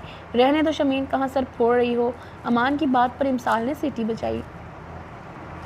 बड़ी हाँ में हाँ मिलाई जा रही है। वाह भाई, क्या अंडरस्टैंडिंग है। आदिल, तुमने मुझे प्रॉमिस किया था कि डेरे पर लेकर जाओगे, भूल गए क्या? बिल्कुल भी नहीं, मुझे याद है। मेहमानों को जाने दो, फिर लेके चलूँगा। इसकी हामी पर सबके मुंह खुले थे। भाई, आपको याद है एक बार मैंने ज़िद की थी तो आपने कितना डांटा था कि लड़कियां यूँ मुंह उठाकर हर जगह नहीं घूमती। कितनी बातें सुनाई थी, हालांकि मैं इस वक्त भी सिर्फ 10 साल की थी। और आज कैसे फ़ौरन तैयार हो गए? अब क्या हो गया? आपकी बीवी लड़की नहीं है क्या? ज़रवा को सदमा ही तो लगा था। बेटा अभी तो शुरुआत है, आगे आगे देखो क्या होता है। इंशाल्लाह तुम्हारा भाई जन मुरीदी के सारे रिकॉर्ड तोड़ेगा। सदाम ने तंज किया तो आदिल ने बेख्तियार सर पर हाथ फेरा। अच्छा ठीक है, सबको ले जाऊंगा, अब खुश? हमें नहीं जाना, आप जाएं, जिसके साथ जाना है। ज़रवा ने मुंह बसूरा। ओए तुम लोग क्या मेरे शोहर को अकेला समझ के बातें सुना रहे हो? नहीं जाना तो ना जाओ, मगर खबरदार जो किसी ने फजूल का रोब झाड़ने की कोशिश की। चलो हम चलते हैं यहाँ से। इमसाल ने आदिल को खींचते हुए ले गई। आगे जाकर दोनों ने कहा लगाया, ज़िले इतना तंग ना किया करो, किसी दिन इनके हाथ लग गई तो बहुत बुरा मारेंगे तुम्हें। आदिल ने हंसते हुए देखा। हाँ, जैसे कि मैं इनके हाथ आ जाऊंगी ना। इमसाल ने मुंह बिगाड़ा और पीछे पलटकर इन सबको होंक बनाकर देखकर आंख मारी।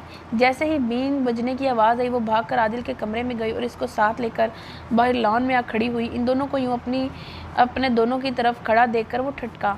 शहरयार ऑफिस गया हुआ था और अदीद को इमसाल ने ड्रेसिंग से मैचिंग चूड़ियाँ लाने के लिए शहर भेजा हुआ था।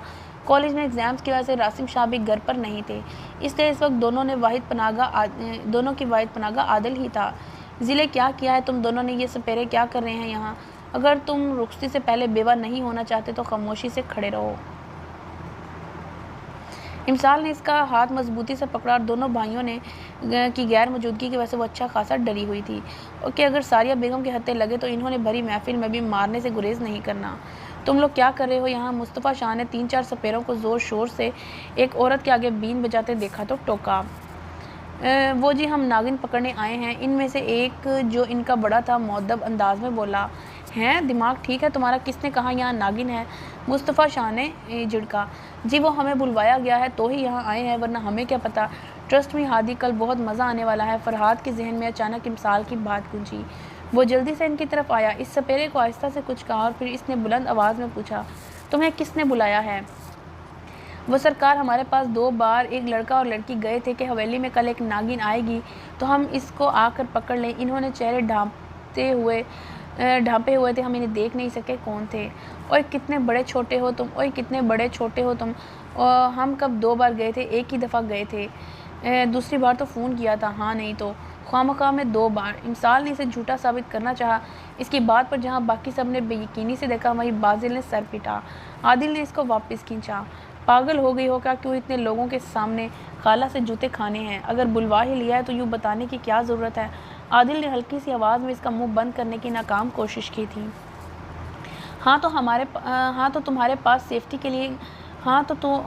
सेफ्टी के लिए खड़े हैं। इमसाल ने जवाबन सरगोशी की। ज़िले फिटे मुंह तुम्हारा, सबके सामने तो मुंह बंद रखो। बाजिल ने दांत पीसे तो इसे अपनी गलती का एहसास हुआ। पुत्र क्यों बुलाया है तुमने? मुस्तफ़ा शाह ने पूछा। वो दादा जाने ये आंटी नागिन है, इसलिए हमने सोचा कि इनको इनकी बरादरी के पास भिजवा देते हैं। इनकी बात सुनकर सभी हक्का बक्का हुए। पुत्र तुम्हें कैसे पता चली इतनी अहम बात? इतने साल हो गए हमें तो भनक तक न पड़ी। हाजरा शाह ने हैरानगी से पूछा। वो कल इनकी सास कह रही थी कि इनकी बहू नागिन है, इसका काटा पानी भी नहीं मांगता। इमसाल के इंकशाफ पर जहाँ इस औरत का मुंह खुला था वहीं इसकी सास भी सटपटाई। खदीजा बेगम और फौजिया बेगम ने मुस्कुराहट दबाई। आखिर को वो गवाह थीं। ए लड़की क्या बोल रही हो? दिमाग ख़राब हो गया है? अपनी हरकत मेरे सर पर क्यों थोप रही हो? मैंने ऐसा कुछ नहीं बोला। हाय हाय, ऐसा कुछ नहीं बोला? अब आप गलत बयानी कर रही हैं। मैंने कल खुद सुना था। कल आप खाला और ताई जान के पास बैठी कह रही थी कि मेरी बहू नागिन है, जहरीली नागिन।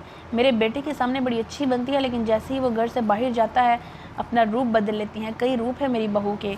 तो हमें लगा कि इनका यूँ सरेआम फिर नामुनासिब है।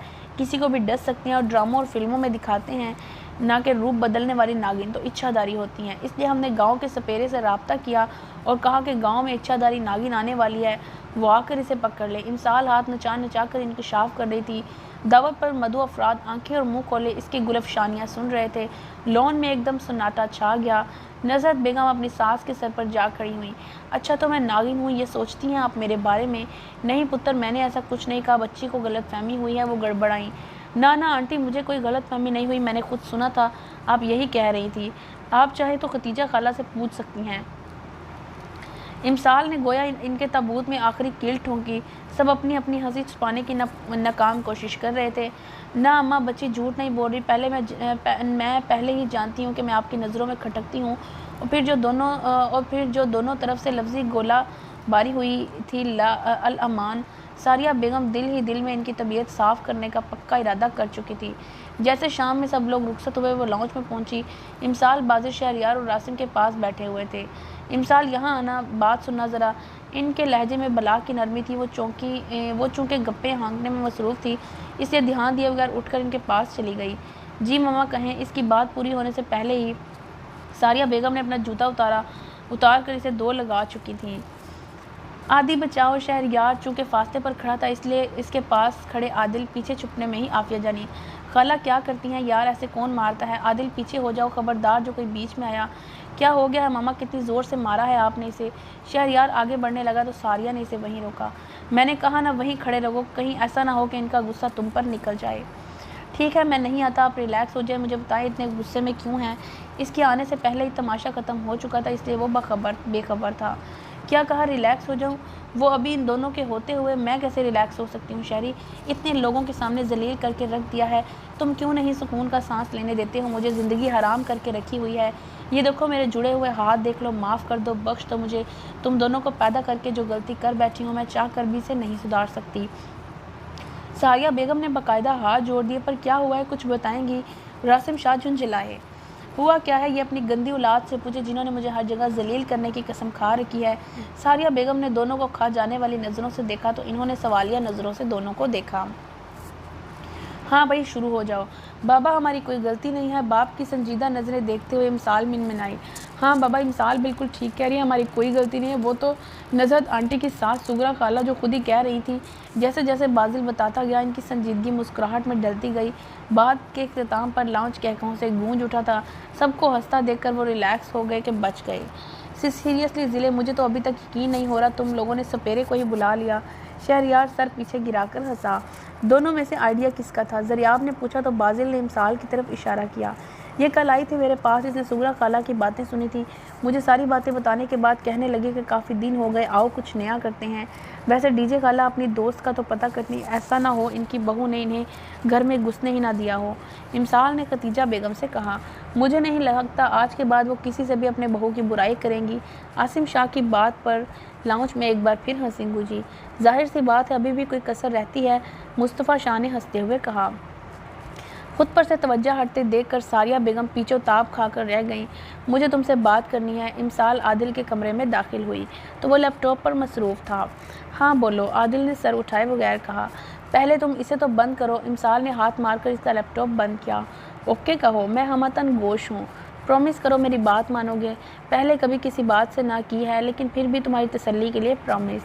ज़रवा यूनी में एडमिशन लेना चाहती है तो इसने सिफारिश करवाई है तुम्हारी।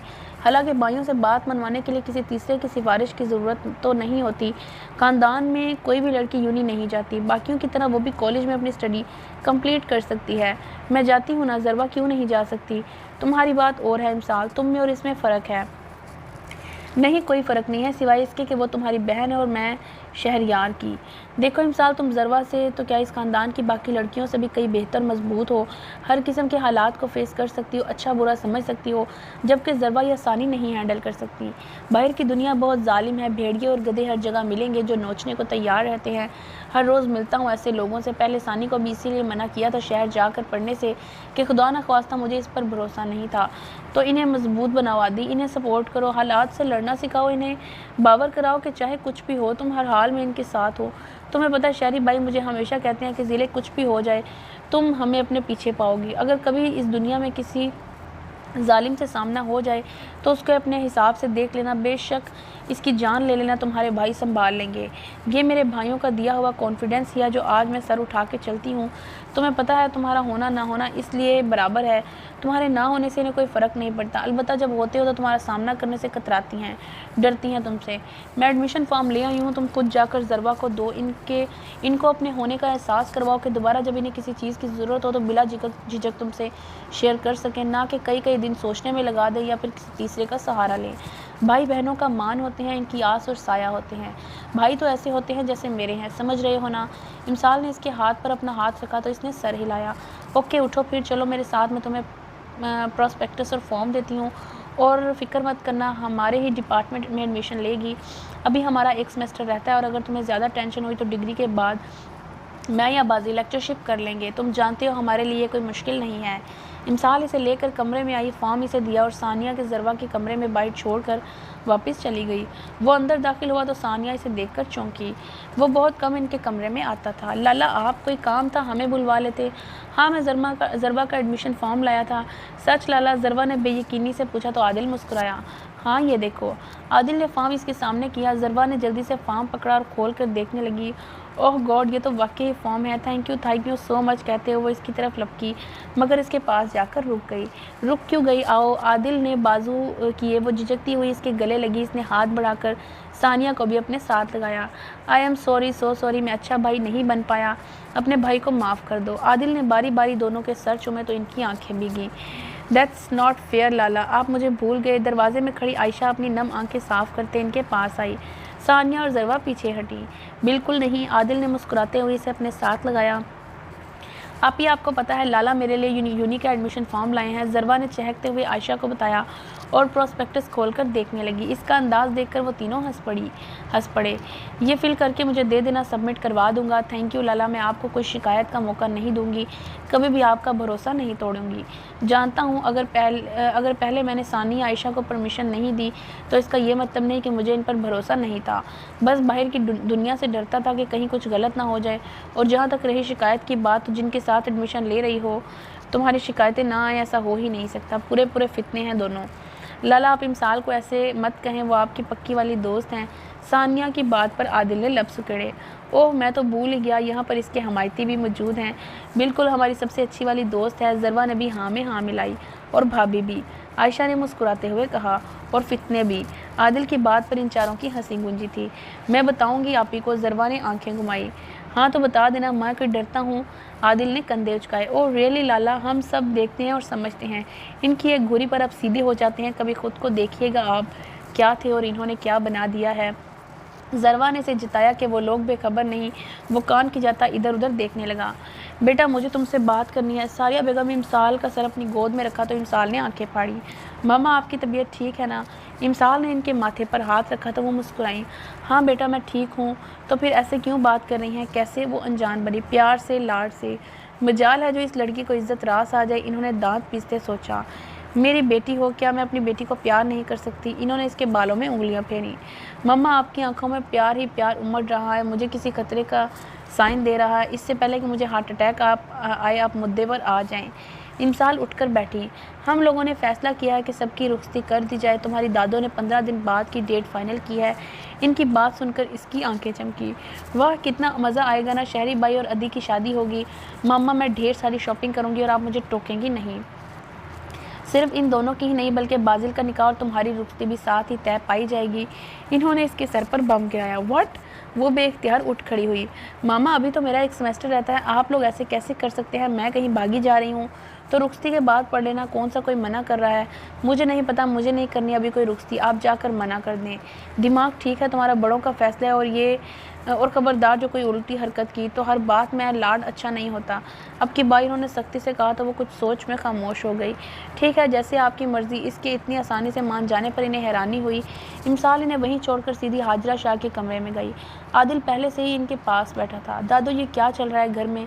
मुझे पता था तुम ज़रूर आओगी। दादो इतनी भी क्या जल्दी है, आप बाकियों की रुखसती कर दें, मेरी स्टडी में कुछ माँ रहते हैं। इमसाल झिंझिलाई। पुत्र मैं अपनी ज़िंदगी में तुम सबको अपने घरों में कुछ देखना चाहती हूँ। इस बुढ़िया की इतनी सी बात नहीं मान सकती। क्या है यार, पहले दादा जान ने इमोशनल ब्लैकमेल करके निकाह करवा दिया और अब आप हैं वही कर रही हैं। इमसाल ने मुंह बसोरा। तुम तो मेरी अच्छी बेटी हो ना? हाजरा बेगम ने इसे पुचकारा। अच्छा ठीक है, मगर बाकी सबके साथ मेरी डेट नहीं रखेंगी? या पहले रख लें या बाद में?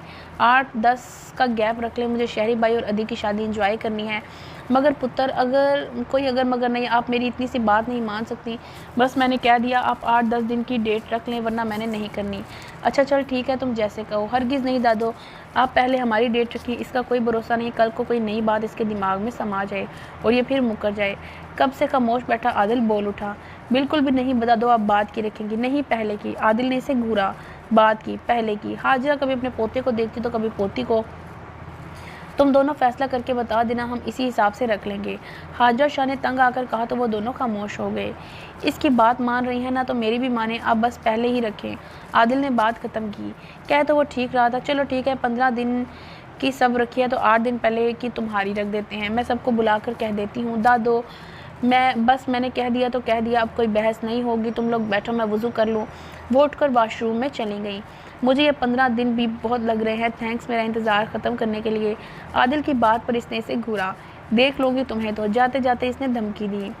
श्योर हनी, मैं भी यही चाहता हूँ कि बस तुम मुझे ही देखती रहो। आदिल ने मुस्कुराते हुए इसके चेहरे पर आईलेट खींचती और पैर पटकते बाहर निकल गई। सबकी शादियों की डेट रखी जा चुकी थी। इमसाल की फरमाइश पर इसकी रुखसती पहले रखी थी। सारिया बेगम ने शोर डाला कि सब लोग अपने काम काज वाले हैं, कोई इतना फ्री है जो रोज़ रोज़ शादियों का फैलावा संभालेगा। तो सब ने मिलकर तय किया इनके रुखसती के 2 दिन बाद शहरयार, अदीद, अमान, दरियाब और सदाम के साथ साथ फरहाद और रमीन की तारीख रख ली जाए। पहले तो फरहाद ने साफ मना कर दिया कि वह भी शादी नहीं करना चाहता, जिस पर सदाम ने इसे समझाया कि वो जो चाहता है वो अब नहीं हो सकता, इसलिए चुपचाप बड़ों की बात मान ले। तो इसने शर्त रखी कि इसे शादी के बाद रमीन को लेकर बाहर शिफ्ट होने दिया जाए, तो राशिद शाह को मानते ही बनी। दोनों हवेलियों में ज़ोर शोर से तैयारियां चल रही थीं। शहरयार और अदीद ने सारिया बेगम से वाज़िया किया कि इमसाल की शॉपिंग में कोई भी कमी नहीं होनी चाहिए, वो जो कहेगी, जैसा कहेगी वैसा ही करेंगे। हाल बुकिंग की बारी आई तो इमसाल ने नया शुशा छोड़ा कि इसे अपने शहर वाले घर से रुखसत होना है, तो रासिम शाह और शहरयार ने हामी भरने पर सारिया बेगम सिवाय सर पिटने के और क्या कर सकती थीं। बाजिल इमसाल के कमरे में आया तो वो आंखें बंद किए, कानों में हैंड फ्री लगाए काउच पर लेटी हुई थी। वो जो इसे बुलाने आया था, इसको यूं बेखबर देखकर बाजिल ने हाथ मौजूद शाबर इस पर उल्ट दिया। इमसाल ने अपने ऊपर कुछ गिरता महसूस करके पट से आंखें खोली। अपने ऊपर छिपकलियों का ढेर देखकर इसकी हलक से फलक शुगाफ चीख बुलंद हुई। आदिल जो पुलिस स्टेशन जाने के लिए रेडी हो रहा था, इसकी चीखें सुनकर जल्दी से इमसाल के कमरे में आया, जहां वो बेड पर चढ़े आंखें बंद किए मुसलसल चीख रही थी और साथ में बार बार अपने कपड़े झाड़ रही थी। सामने खड़ा बाजिल कह लगा रहा था, क्या हुआ इमसाल, क्यों चीख रही हो? आदिल की आवाज़ सुनकर इमसाल ने आंखें खोली और भागकर इसके पास पहुंची। ये देखो कितनी छिपलियां इसने मुझ पे फेंकी हैं। आदि कितनी ढेर सारी हैं। इमसाल ने अटकते अटकते बात मुकम्मल की। काउच पर छिपलियों का ढेर देखकर इसने गहरी सांस ली। रिलैक्स इमसाल, देखो प्लास्टिक की हैं ये देखो। इसने एक उठाकर इसके सामने की तो इसका अटका हुआ सांस बहाल हुआ। रिलैक्स, कुछ नहीं हुआ। आदिल ने इसे अपने साथ लगाते हुए इसका सर थपथपाया। क्या चीज़ हो यार तुम लोग, कम से कम एक दूसरे को तो बख्श दिया करो। आदिल के घूरने पर बाजिल ने दांत दिखाए। इमसाल जूता उठाई इसको मारने के लिए बढ़ी तो वह छपाक से बाहर निकल गया। दफ़ा करो इसे, आओ तुम यहाँ बैठो। इसने इसे बेड पर बिठाते हुए पानी का गिलास थमाया। वैसे मुझे यकीन नहीं हो रहा। इमसाल शाह छिपलियों से डर गई। आदिल ने इसका ध्यान बटाना चाहा। मैं आंखें बंद किए बैठी थी, इसने अचानक इतनी ज़्यादा फेंकी तो मैं डर गई। इमसाल ने मुँह बसूरा। इसे छोड़ूंगी तो मैं नहीं। इसके दांत किचकिचाने पर आदिल ने सर झटका। बीबी जी, ये बर्फ़ क्या करनी है आपने? बर्फ़ से क्या किया जाता है? इमसाल ने उल्टा इससे सवाल किया। पानी ठंडा करते हैं, मुलाजमा ने झट से जवाब दिया। तो मैं भी वही कर रही हूँ। पर बीबी, इतनी सर्दी में क्यों पानी ठंडा करना है, और ये इतना ज़्यादा क्या करना है? मुलाजमा ने इसे बाल्टी भर के पानी में बर्फ़ निकाल कर डालते देखकर हैरानी से पूछा। किसी से बदला लेना है, तुम बस देखती जाओ। इसकी बात मुलाजमा ने बेख्तियार झुंझले ली। इमसाल ने बर्फ़ अच्छे से मिक्स की। पानी यक ठंडा हो चुका था। इसने बाल्टी उठाई और हाल में बैठे बाजिल के सर पर जाके उल्ट दी। दिसंबर के महीने में ठंडा ठार पानी। बाजिल के तो 14 तबक रोशन हो गए थे, मगर साथ बैठा ज़रिया भी मुकम्मल भीग चुका था। पागल हो गई हो क्या बेवकूफ़ औरत, इतना ठंडा पानी कौन फेंकता है, और इतनी ज़्यादा छिपलियाँ कौन फेंकता है? इमसाल ने जवाबन घूरा। हाँ तो पानी तो नहीं फेंका था ना। ज़िले क्या बदतमीज़ी है, वो बीमार पड़ जाएगा। सारिया बेगम ने इसे घर का किया। मामा, इसने पहले मुझ पर ढेर सारी छिपलियाँ फेंक कर डराया। इमसाल ने मुँह बिगाड़ा। तुम बाज नहीं आओगे ना? शहरयार ने बाजिल को आंखें दिखाई। इमसाल एक ही छलांग में शहरयार तक पहुंची। भाई, इसने मुझे बहुत डराया, मुझे लगा मुझे हार्ट अटैक आ जाना है। इमसाल ने आंखें फिराकर शिकायत लगाई। लाउंज में ज़रियाब की छींके और बाजिल के दांत बजना शुरू हो गए। भाई, ये बाजी पर तो पानी मैंने फेंका है, मगर ज़रियाब भाई क्यों इतना भीगे हुए हैं? आप क्या स्विमिंग करके आए हैं? इमसाल ने मासूमियत से पूछा। बेटा, वो भी तुम्हारा ही शिकार बना है, शहरयार ने हंसते हुए कहा। चलो बाजी, जाकर चेंज कराओ, और ज़रियाब बेटा तुम भी चेंज करो। मैं कहवा बना कर लाती हूँ तुम दोनों के लिए। सारिया ने इनको कमरे में भेजा और खुद किचन में चली गई। बाजी, मैं इन सब को बालकनी के नीचे इकट्ठा करूंगी, तुम सारी की सारी इन पर उल्ट देना। इमसाल बाजिल को आखिरी हिदायत देती लॉन में बैठी शॉपिंग की लिस्ट बनाती हुई सानिया लोगों की तरफ बढ़ी। बालकनी के नीचे ज़ोर से गिरी और हाय हाय करना शुरू कर दी। आवाज़ इतनी थी कि सिर्फ इन तक ही पहुंच सके, और सब के सब बेख्तियार उठकर इसकी तरफ दौड़ी। जैसे ही वो सब एन बालकनी के नीचे पहुंची, बाजिल ने छिपलियों का बाउल उल्टा अपने ऊपर धड़ गिरती छिपलियाँ देख सबकी चीखें बुलंद हुई, और बालकनी से नीचे झांकते बाजिल और इनसे उठकर कुछ दूर जाकर खड़े इमसाल के कहके इनको यूं हंसता देख रमीन ने आगे बढ़कर देखा। ये तो नकली हैं। रमीन की बात सुनकर सब धीमी पड़ी। दोनों के कहके इन्हें इनकी शरारत समझाने को काफ़ी थे। शमीन, पकड़ो इसे, आज ये नहीं बचेगी। सानिया इमसाल की तरफ बढ़ी। थोड़ी ही देर में वो आगे और वो चारों इसके पीछे पीछे। आशा, आप ही बचाएं ना, वहाँ क्यों खड़ी हैं? ये चुड़ैलें आपकी ननद मार देंगी। इमसाल ने आयशा को वहीं खड़े देखकर आवाज़ लगाई। इसका ध्यान क्योंकि आयशा की तरफ था, इसलिए वो रास्ते में पड़ा पत्थर ना देख सकी और नीचे जा गिरी। इन चारों ने इसे जा लिया। अब इमसाल की चीखें थी और इन सब के कह कहे। अचानक इमसाल ने ज़ोरदार चीख मारी तो वो जल्दी से पीछे हटी। तुम्हें शर्म तो नहीं आती हमें यूँ डराते हुए? शमीन ने इसके बाल खींचे। मुझे क्या पता था तुम लोग इतने छोटे दिल की हो। इमसाल ने मुंह बिगाड़ा। इनकी हालत देखते हुए इसने कहका लगाया और सब खड़ी होकर इसे घूरने लगी तो इमसाल की हंसी थमी। क्या है भाई, यूँ आंखें निकाल कर क्यों डरा रही हो मुझ गरीब को? इमसाल ने बेचारा सा मुंह बनाया। तुम कहाँ से गरीब हो? पूरी पूरी चुड़ैल हो। रमीन ने इसे घूरा। चुड़ैल नहीं, फितना कहो, फितना। आदिल लाला भी यही कहते हैं। ज़रबा के कहने पर इसका मुंह खुला। शर्म करो, भाभी हूँ तुम्हारी, कहीं ऐसा ना हो मैं रवायती भाभी बनकर तुम्हारा जीना हराम कर दूँ। वो तो तुम ना भी बनो तब भी करोगी। बल्कि क्या हुआ? सानिया ने दांत किचकिचाए। नहीं तो ना सही, एक तो मैंने तुम लोगों को एंटरटेन करने की कोशिश की, ऊपर से बातें सुनाई जा रही हो। इमसाल ने वहाँ से खिसकना चाहा। रुको। शमीन ने संजीदा आवाज़ पर वो रुक कर पलटी तो इन सबको संजीदा से खड़े खुद को देखते पाया।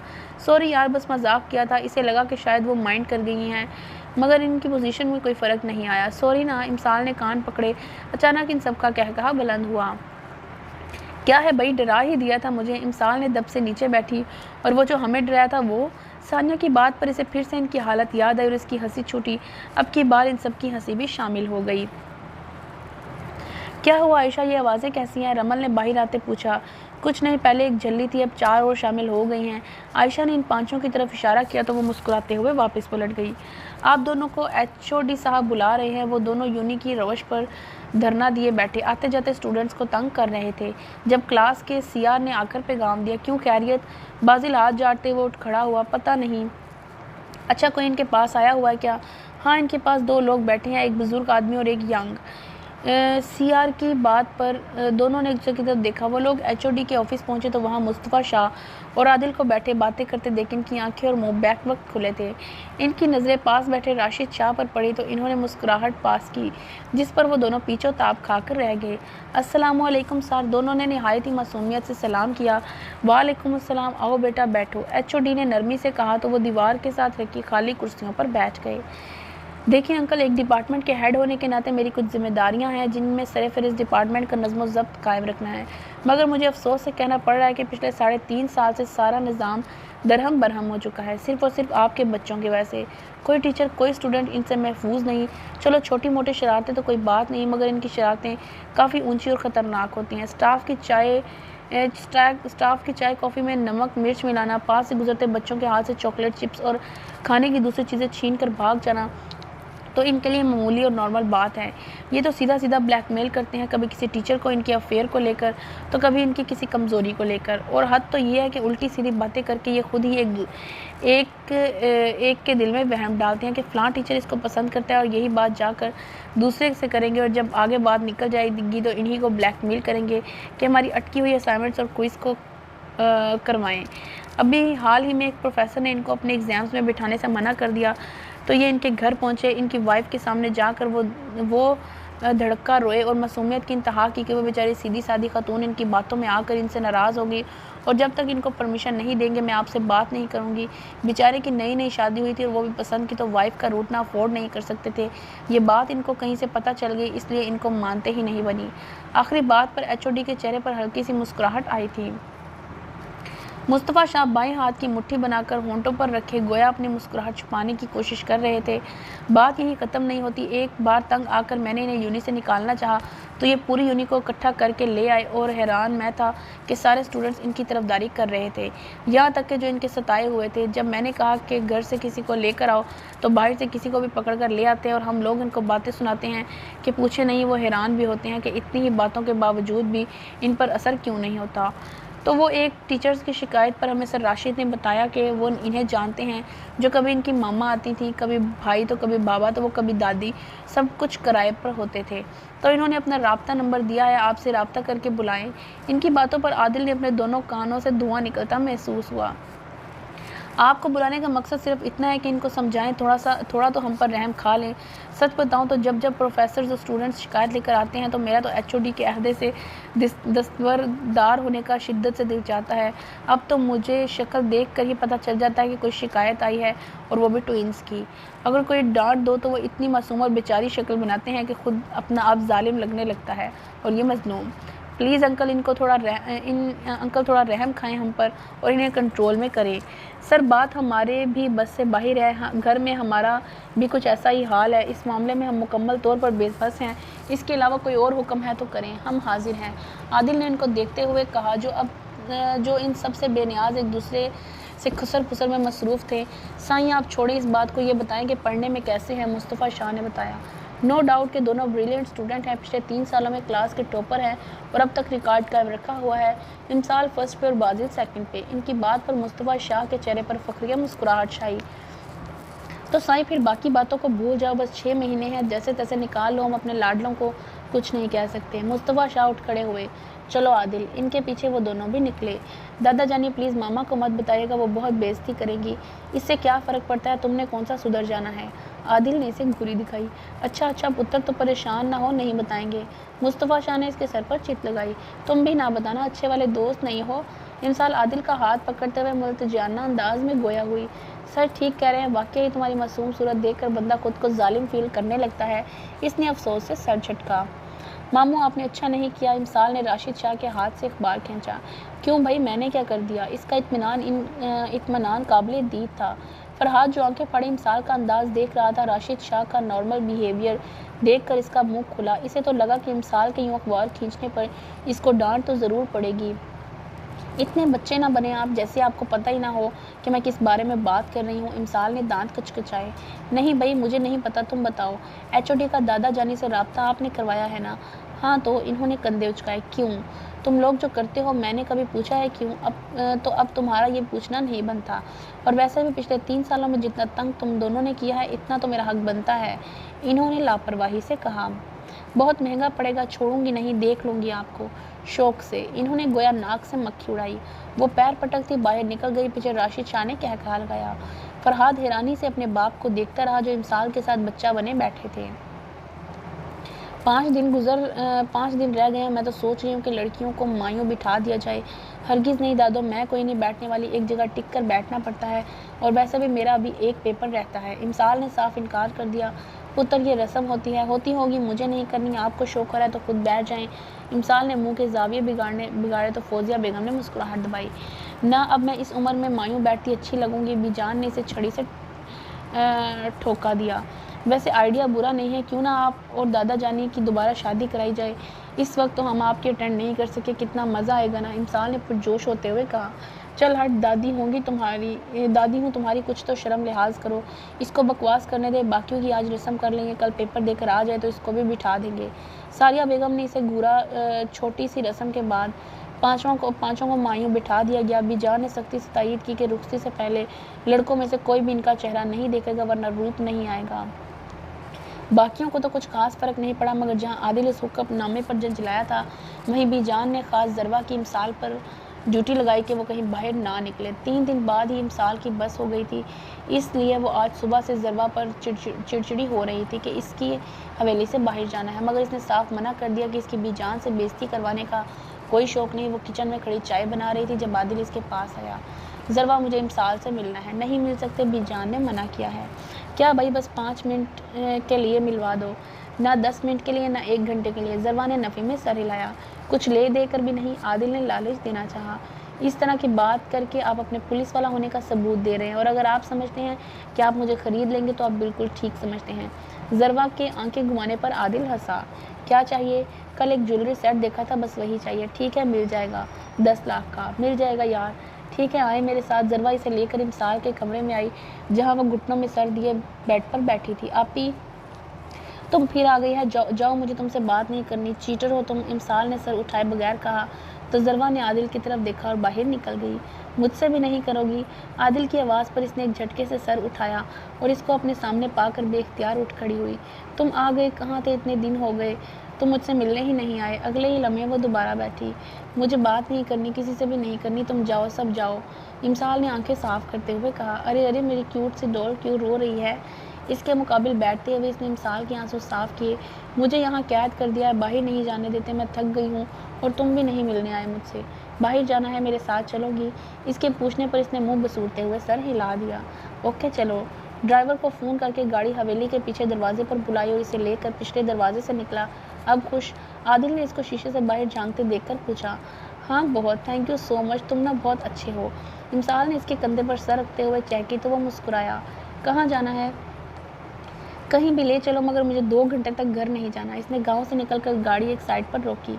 आ जाओ, थोड़ी देर बाहर बैठते हैं। आदिल ने इसकी साइड से दरवाज़ा खोला तो वो उतरी, इसको उठाकर बोर्ड पर बिठाया और ख़ुद भी इसके साथ बैठ गया। मुझे अंदाज़ा नहीं था तुम मुझे इतना मिस कर रही थी, आदिल ने इसे छेड़ा। कोई नहीं, मैं तो नहीं कर रही थी। रियली? आदिल ने आबरू चुकाए। हाँ कर रही थी, अपने शोहर को कर रही थी। तुम्हें कोई मसला है? इमसाल ने भी इसी के अंदाज में आबरू चुकाए। ओ आई सी, इसे बताना था कि तुम इसे मिस कर रही हो, वो फ़ौरन आ जाता। तो इसे नहीं पता कि मैं वेट कर रही हूँ, मुझे अपनी आदत डाल के खुद गायब हो गया। इमसाल ने मुंह बनाया। ओके, आई प्रॉमिस आइंदा नहीं करूँगा, बस एक काम में बिज़ी हो गया था। इसे अपने साथ लगाते हुए इसके गाल पर अपना गाल रखा। कहीं मोहब्बत तो नहीं हो गई अपने मासूम शोहर से? बेचारा कब से इंतज़ार कर रहा है कि कब इसकी बीवी कहे कि सुनो जी, मुझे भी आपसे मोहब्बत हो गई है। कोई नहीं, मैं नहीं बता रही, इसे खुद पता होना चाहिए। हो सकता है वह तुम्हारे मुंह से सुनना चाहता हो। हाँ तो इस खुद कौन सा कभी मुझे कहा है? इमसाल की बात पर वो हल्का सा मुस्कुराया। तो मेरी बीवी को इजहार मोहब्बत सुनना है। आदिल ने इसकी नाक दबाई, इतने में इसका मोबाइल बजा। हाँ ज़रा बोलो। लाला जल्दी वापस आ जाए, दादो इमसाल आपी को बुला रही हैं, अगर इन्हें पता चल गया ना तो मेरी शामत पक्की है। गुड़िया 10 लाख लिया है तुमने मुलाकात करवाने का, तो अब जब हमारा दिल करेगा हम आएंगे। खुद ही संभालो और दोबारा फ़ोन मत करना, वरना एक ढेला भी नहीं मिलेगा। आदिल ने धमकाते हुए फ़ोन बंद कर दिया। 10 मिनट बाद इमसाल को मोबाइल बजा था। जी भाई, इमसाल ने कॉल अटेंड करते हुए कान से लगाया। कहाँ हो? कमरे में हूँ भाई, खैरियत कोई काम था? अच्छा, ये सड़क के किनारे भी कमरे बनते हैं? हैरत है, शहरयार के बात पर वो उछली थी। क्या कह रहे हैं मुझे कुछ समझ नहीं आ रही, ज़रा पीछे मुड़ कर देखो। इमसाल ने पीछे देखा तो शहरयार इनके पीछे अपनी गाड़ी से टेक लगाए खड़ा था। आप यहाँ क्या कर रहे हैं? मैं तो ऑफिस से आ रहा हूँ, तुम लोग यहाँ क्यों खड़े हो? और तुम्हें इजाज़त मिल गई बाहर निकलने की? इसने इनके पास आते हुए पूछा। कहाँ भाई, छुप कर आई हूँ। सही, जल्दी आ जाना इससे पहले कि किसी को पता चले। शहरयार इसके बाल बिगाड़ता वापस पलट गया। तकरीबन 3 घंटे बाद आदिल इसको पिछले दरवाजे से ही वापस छोड़कर चला गया। आपा कहाँ हैं आप? राशिद शाह सारिया बेगम को आवाज़ें देते हुए आए। क्या हुआ राशिद, खैर तो है ना? खैर आपा, आपके बच्चों के होते हुए खैर हो सकती है, मैं बता रहा हूँ आपके ये फितने किसी दिन मेरे हाथों कत्ल हो जाएंगे। चाचू आपकी ये ख्वाहिश नहीं है जो इसको चाचू ये आपकी ही ख्वाहिश नहीं है, जो इनके सताए हुए इनकी भी ख्वाहिश है, सदाम ने मुस्कुराते हुए कहा। अल्लाह ना करे उल्टा सीधा बोल रहे हो, सुरैया शाने ने छिड़का। क्या हुआ, अब क्या कर दिया इन्होंने? सारिया ने आम से लहजे में पूछा। इन्हें अब शायद यहाँ भी आदत हो गई थी इनकी शिकायतें वसूल की। इन फितनों ने सारी यूनि में ये बात फैलाई है कि मैं इनका सगा मामू और वो दोनों मेरे लाडले भांजे। राशिद शाह ने दांत पीसे। लो भाई, तो इसमें इतना गुस्सा करने वाली क्या बात है? क्या नहीं हो? सुरैया शानी ने घूरा। अम्मा आप नहीं समझ रही हैं, जिस तरह की इनकी हरकतें हैं, आज के बाद से मैं बच्चे कम पढ़ाया करूँगा और इनकी शिकायतें ज़्यादा सुनने को मिलेंगी। मुस्तकबिल में मेरा क्या हाल होने वाला है, ये सोच कर ही मुझे होल उठ रहे हैं। अब तो लगता है जॉब ही छोड़नी पड़ेगी। छोड़ो भी राशिद, इनकी बातों पर किसने कौन सा यकीन कर लेना है? सारिया बेगम ने लापरवाही से कहा। आपा, इन्होंने मेरे साथ मुख्तलिफ जगह और मुख्तलिफ मौका पर ली गई तस्वीरें और वीडियो पोस्ट की हैं यूनि के सोशल मीडिया पर, वो भी कैप्शन के साथ। जहाँ से भी गुजरता हूँ एक ही जुमला सुनने को मिलते हैं, सर आप ट्विंस के मामू हैं। डायरेक्टर और एचओडी के सामने पेशी भुगत कर आ रहा हूँ और आप इतना नॉर्मल रिएक्ट कर रही हैं। हैरानी से इनके लहजे में आया हुई। मानती हूँ कि वो पहले ही बिगड़े हुए थे, मगर यहाँ आने के बाद से आप सबके लाड प्यार ने मज़ीद निखारा है इन्हें, इसलिए खुद ही संभालो ना। वो ना मेरी सुनते हैं और ना ही तुम लोग कुछ कहने देते हो, तो अब भुगतो। कंधे उचकाती वो दोबारा से चीज़ों की लिस्ट बनाने लगी। आपा, ना कौन सी क़यामत आ गई, अगर इन्होंने बता दिया है तो इतना सदमा क्यों लगा है तुम्हें? जाकर अपना काम कर, हमें भी काम निपटाने दे, पहले ही बहुत थोड़े दिन रह गए, हमारा वक्त खोटा ना कर। सुरैया शाह ने इन्हें घूरा तो वो खामोशी से बैठ गए। चाचू, जब पता था कि आपका इनका मुकाबला नहीं कर सकते तो क्या ज़रूरत थी इनसे उलझने की? सदाम ने इन्हें पानी का गिलास पकड़ाया।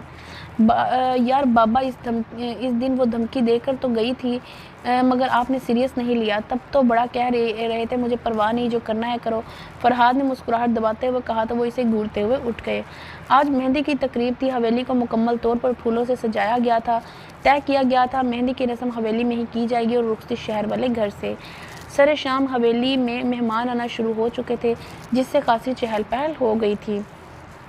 वाह आपी, रंग कितना अच्छा आया है। ज़रवा ने इसके हाथों और पैरों पर मेहंदी को सताइशी नज़रों से देखा। और कितना टाइम है, बाहर बुला रहे हैं? रमल ने अंदर आते पूछा। बस दुपट्टा सेट करने वाला है। ब्यूटिशियन ने इसकी हेयर स्टाइल को फाइनल टच देते हुए कहा। माशाल्लाह से मैम आप बहुत प्यारी लग रही हैं। ब्यूटिशियन ने इसको आईने के सामने खड़ा करते हुए कहा। लाइट ब्लू कलर की फ्लाक के साथ फूलों की ज्वेलरी पहने महारत से किए गए मेकअप में वो बहुत खूबसूरत लग रही थी। Looking gorgeous. आयशा ने इसका माथा चूमते हुए दुपट्टा खींचकर थोड़ी तक कर दिया।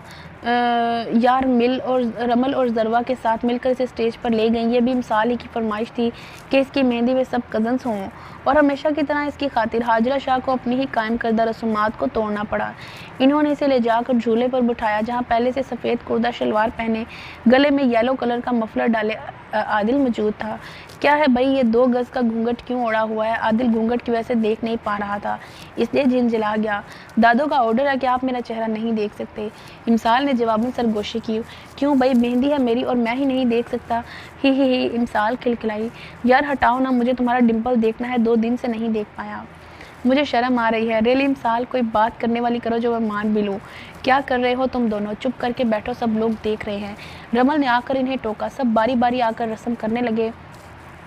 सुनो ना, जब रश थोड़ा कम हो गया तो आदिल ने फिर इसे पुकारा। क्या है यार, मुझे देखना है। तो पहले नहीं देखा हुआ, वही हूँ। इमसाल ने इसे चिढ़ाया। नहीं ना, वो सही कह रही है, तुमने कई बार देखा हुआ है। अभी परसों तो तुम दोनों मटर गश्त करके आए हो और कल रात भी टेरेस पर खड़े थे। इनके पीछे खड़े दरियाब ने बीच चौराहे भांडा फोड़ने वाले मुहावरे पर पूरा अमल किया था। तुम यहाँ क्या कर रहे हो? दफ़ा हो जाओ यहाँ से। आदिल ने अपनी भड़ास इस पर निकालनी चाहिए। लो भाई, मुझ पर क्यों बरस रहे हो? ज़्यादा मसला हो रहा है तो मैं जाकर दादो से कहता हूँ कि दुपट्टा हटवा दें। एसपी साहब उतावले हो रहे हैं। तुम मेरे हाथों पिटोगे दरियाब। आदिल ने इसे घूरा। भलाई का तो ज़माना ही नहीं रहा। वो कंधे उचकाता स्टेज से उतर गया।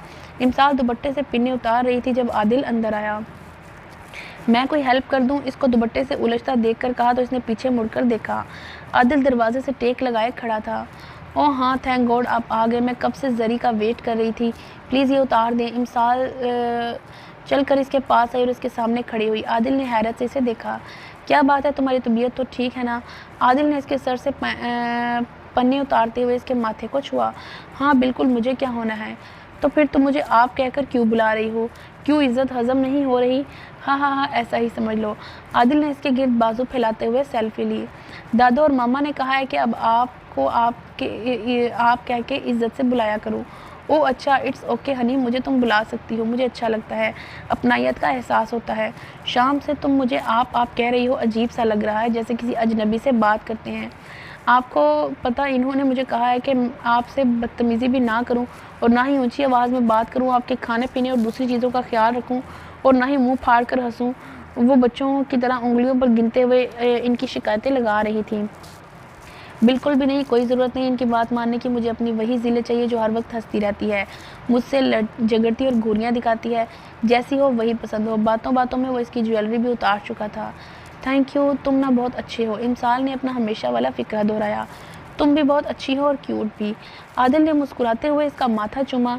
दरवाज़ा एक झटके से खुला तो वो जल्दी से पीछे हटा। तोबा है, लाला बंदा कल तक वेट कर लेता है। आयशा का आदिल को देखकर मुंह खुला था। हाँ तो किसने कहा है कि इतना लंबा घूंघट उड़ा दो? मेरी बीवी, मेरी मेहंदी और मैं ही नहीं दे सकता, इसलिए मुझे यहाँ आना पड़ा। वाह भाई, एक तो चोरी, ऊपर से सीना जोरी। इससे पहले आपको कोई देखे जाए यहाँ से। अरे ऐसे कैसे? जरी ने पूरे 20,000 लिए हैं, वो भी नकद। ओह अच्छा, तभी मैं कहूँ कि वो हमारे पास क्यों जाकर बैठ गई। हमने जब कहा कि वो इमसाल के पास जाए तो कहने लगी आप ही चेंज कर रही हैं। हद है वैसे। आयशा ने सर झटका। माशाल्लाह माशाल्लाह, यहाँ पर तो रौनकें लगी हुई हैं।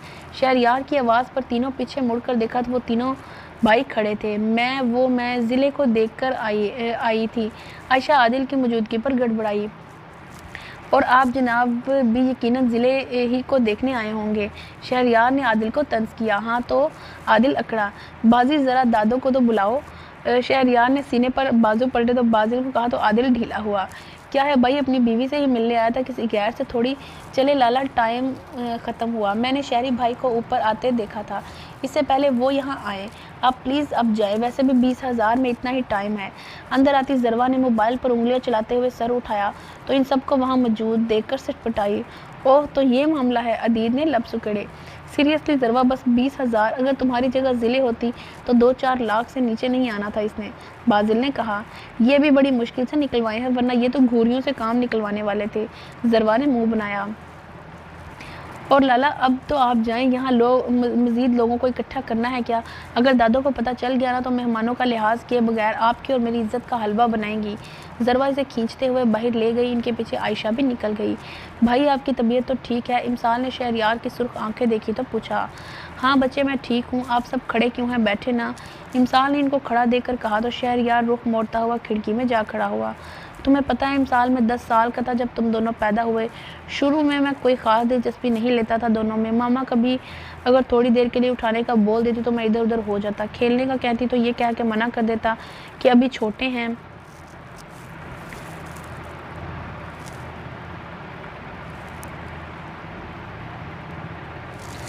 तुम दोनों से एक नॉर्मल किस्म का ताल्लुक था। मुझे आज भी वो दिन अच्छे से याद है जब एक दिन कॉलेज में वापसी पर मेरी तबीयत ख़राब हो गई। मामा घर पर नहीं थी, शायद हमसायों के यहाँ गई हुई थी और तुम दोनों लाउंज में खेल रहे थे। मैं भी वही सोफे पर लेट गया। थोड़ी देर बाद महसूस हुआ कि कोई मुझे ज़ोर ज़ोर से हिला रहा है। आंखें खोली तो ज़िले अपने छोटे छोटे हाथों से पानी के गिलास लिए खड़ी थी।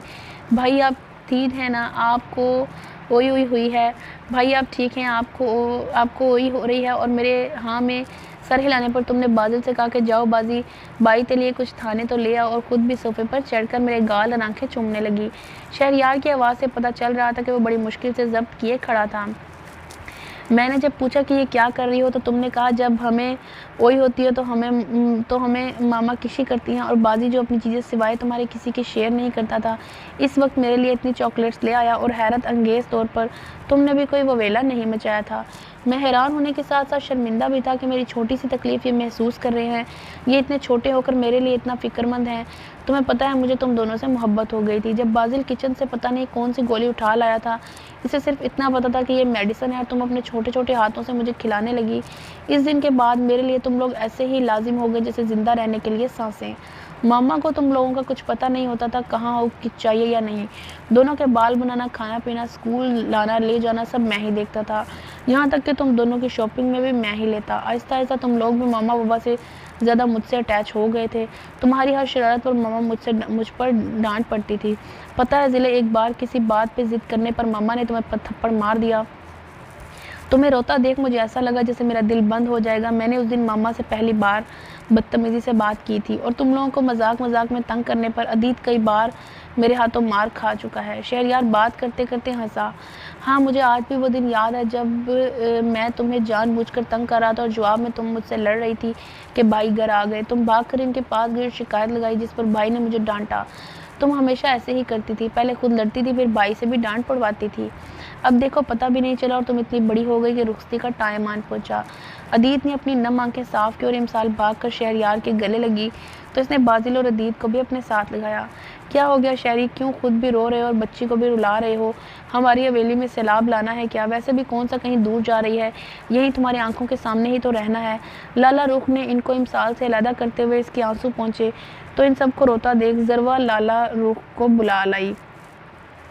वैसे कर तो तुम बेवफाई ही रही हो, आज तक हर काम हमने साथ किया और तुम अकेली ही शादी करवा रही हो, लेकिन जाओ तुम्हें माफ़ किया। बाजिल ने हल्के फुल्के अंदाज में कहा। तुम कहो तो तुम्हारी भी करवा दूँ रुखसती। इमसाल ने ज़रवा को देखते हुए आंख दबाई तो वो बेख्तियार चल पी। हाँ रहने दो, तुमसे ना हो पाएगा। बाजिल ने मसनूई आह भरी। तुम मेरे टैलेंट से अच्छे से वाकिफ़ हो फिर भी कह रहे हो चाहूँ तो अभी के अभी तुम्हारा निकाह और रुखसती करवा दूँ, इमसाल ने फ़ख्र से कहा। शर्म से ज़रवा का चेहरा सुर्ख हुआ जिसे बाजिल ने दिलचस्पी से देखा। नेकी और पूछ पूछ वैसे भी लड़की शर्मा रही है, मतलब हाँ है। बाजिल शेर हुआ। ज़रवा बाहर की जानिब भागी जिस पर दोनों ने कहा लगाया। फिर क्या ख्याल है, इमसाल ने राजदारी से पूछा। मैं तैयार हूँ, बाजिल ने फ़ौरन हामी भरी। Okay done. नहीं ओके ऐसा कुछ मत करना, अभी वो बहुत छोटी है। शहरयार ने दोनों को घूरा तो वो दोनों एक साथ हंसे। रुखसती का दिन आन पहुंचा था। वो सब सुबह ही शहर वाले घर में आ गए थे। घर का लॉन चूँकि काफ़ी बड़ा था इसलिए शहरयार ने घर में ही अरेंजमेंट करवाया था। रमल आयशा इसे पार्लर से लेकर आ गई थी। डीप रेड कलर के लहंगे में बहुत हसीन लग रही थी। आदि मैं बैठ कर थक गई हूँ और मुस्कुरा कर मेरा जबड़ा भी दुखने लगा है, और अब अगर किसी ने तस्वीर बनवाते हुए स्माइल करने को कहा तो मैंने उठकर इसका मुंह तोड़ देना है। इमसाल ने दांत पीसे। आदिल ने इसकी तरफ देखा जिसे दुल्हन बनी बैठी को भी चैन नहीं था।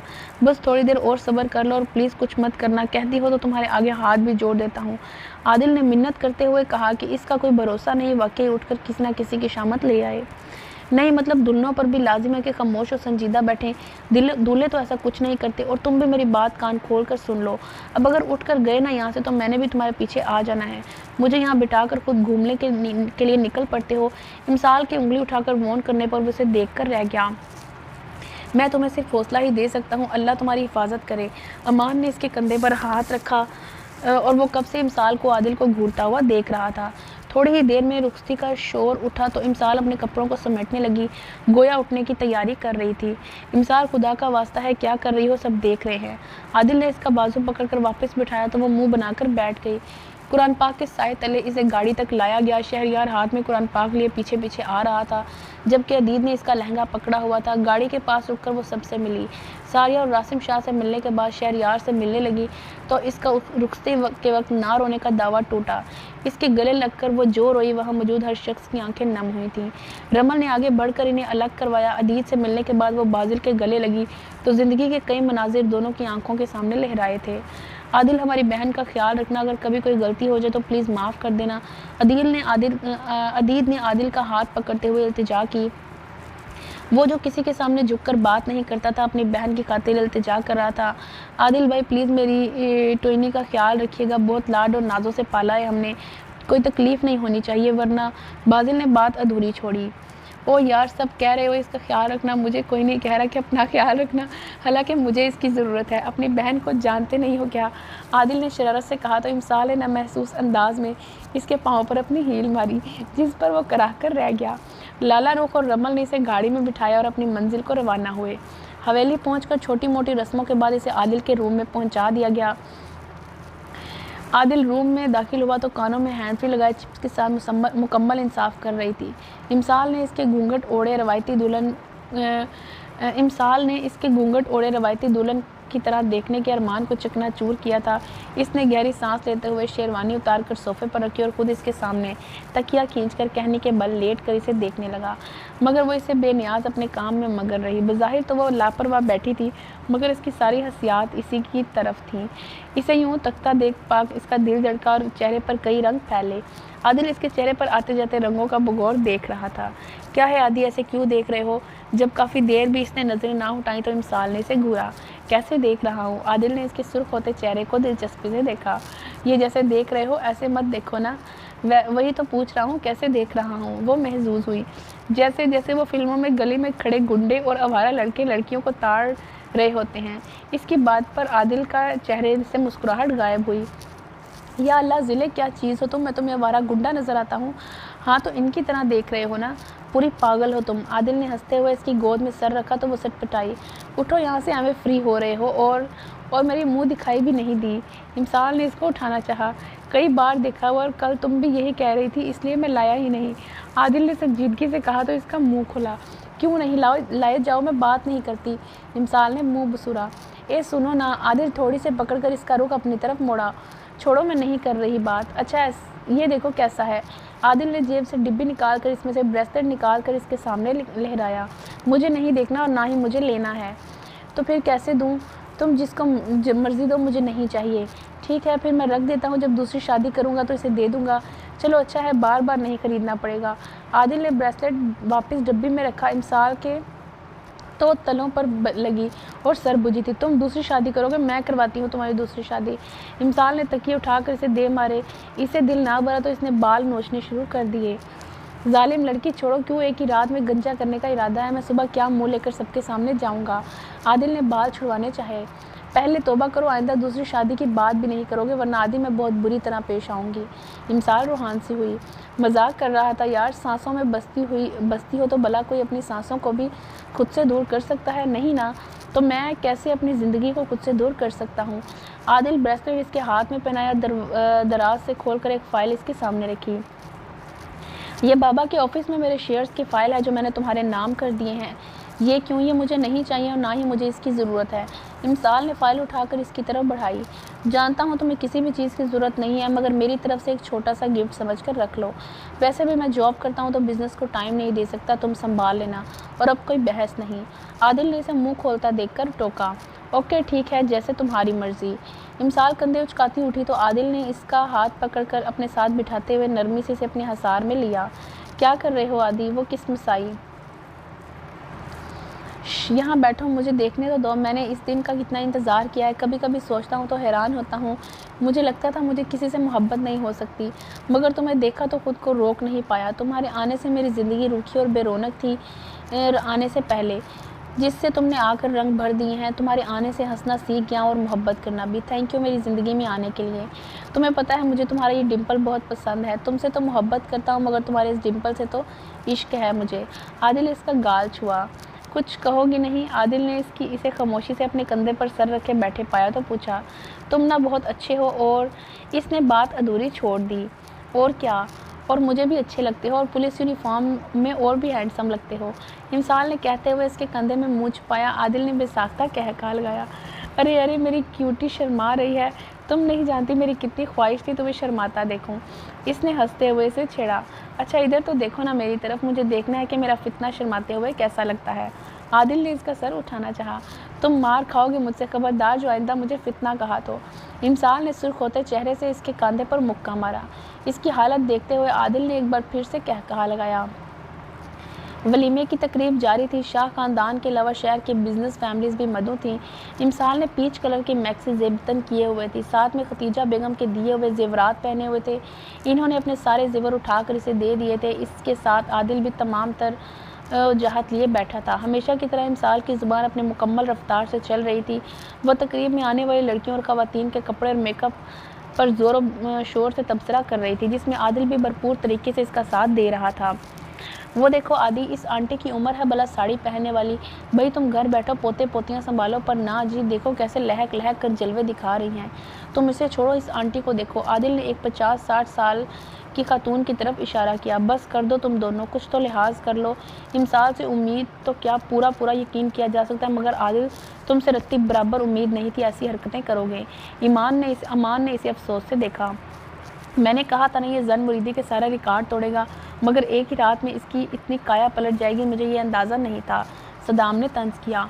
तुम लोगों को कोई मसला है? भाई मेरी बीवी बोर हो रही है इसलिए टाइम पास कर रहे हैं। आदिल ने ढिठाई दिखाई। माशाल्लाह क्या कहने तुम्हारे।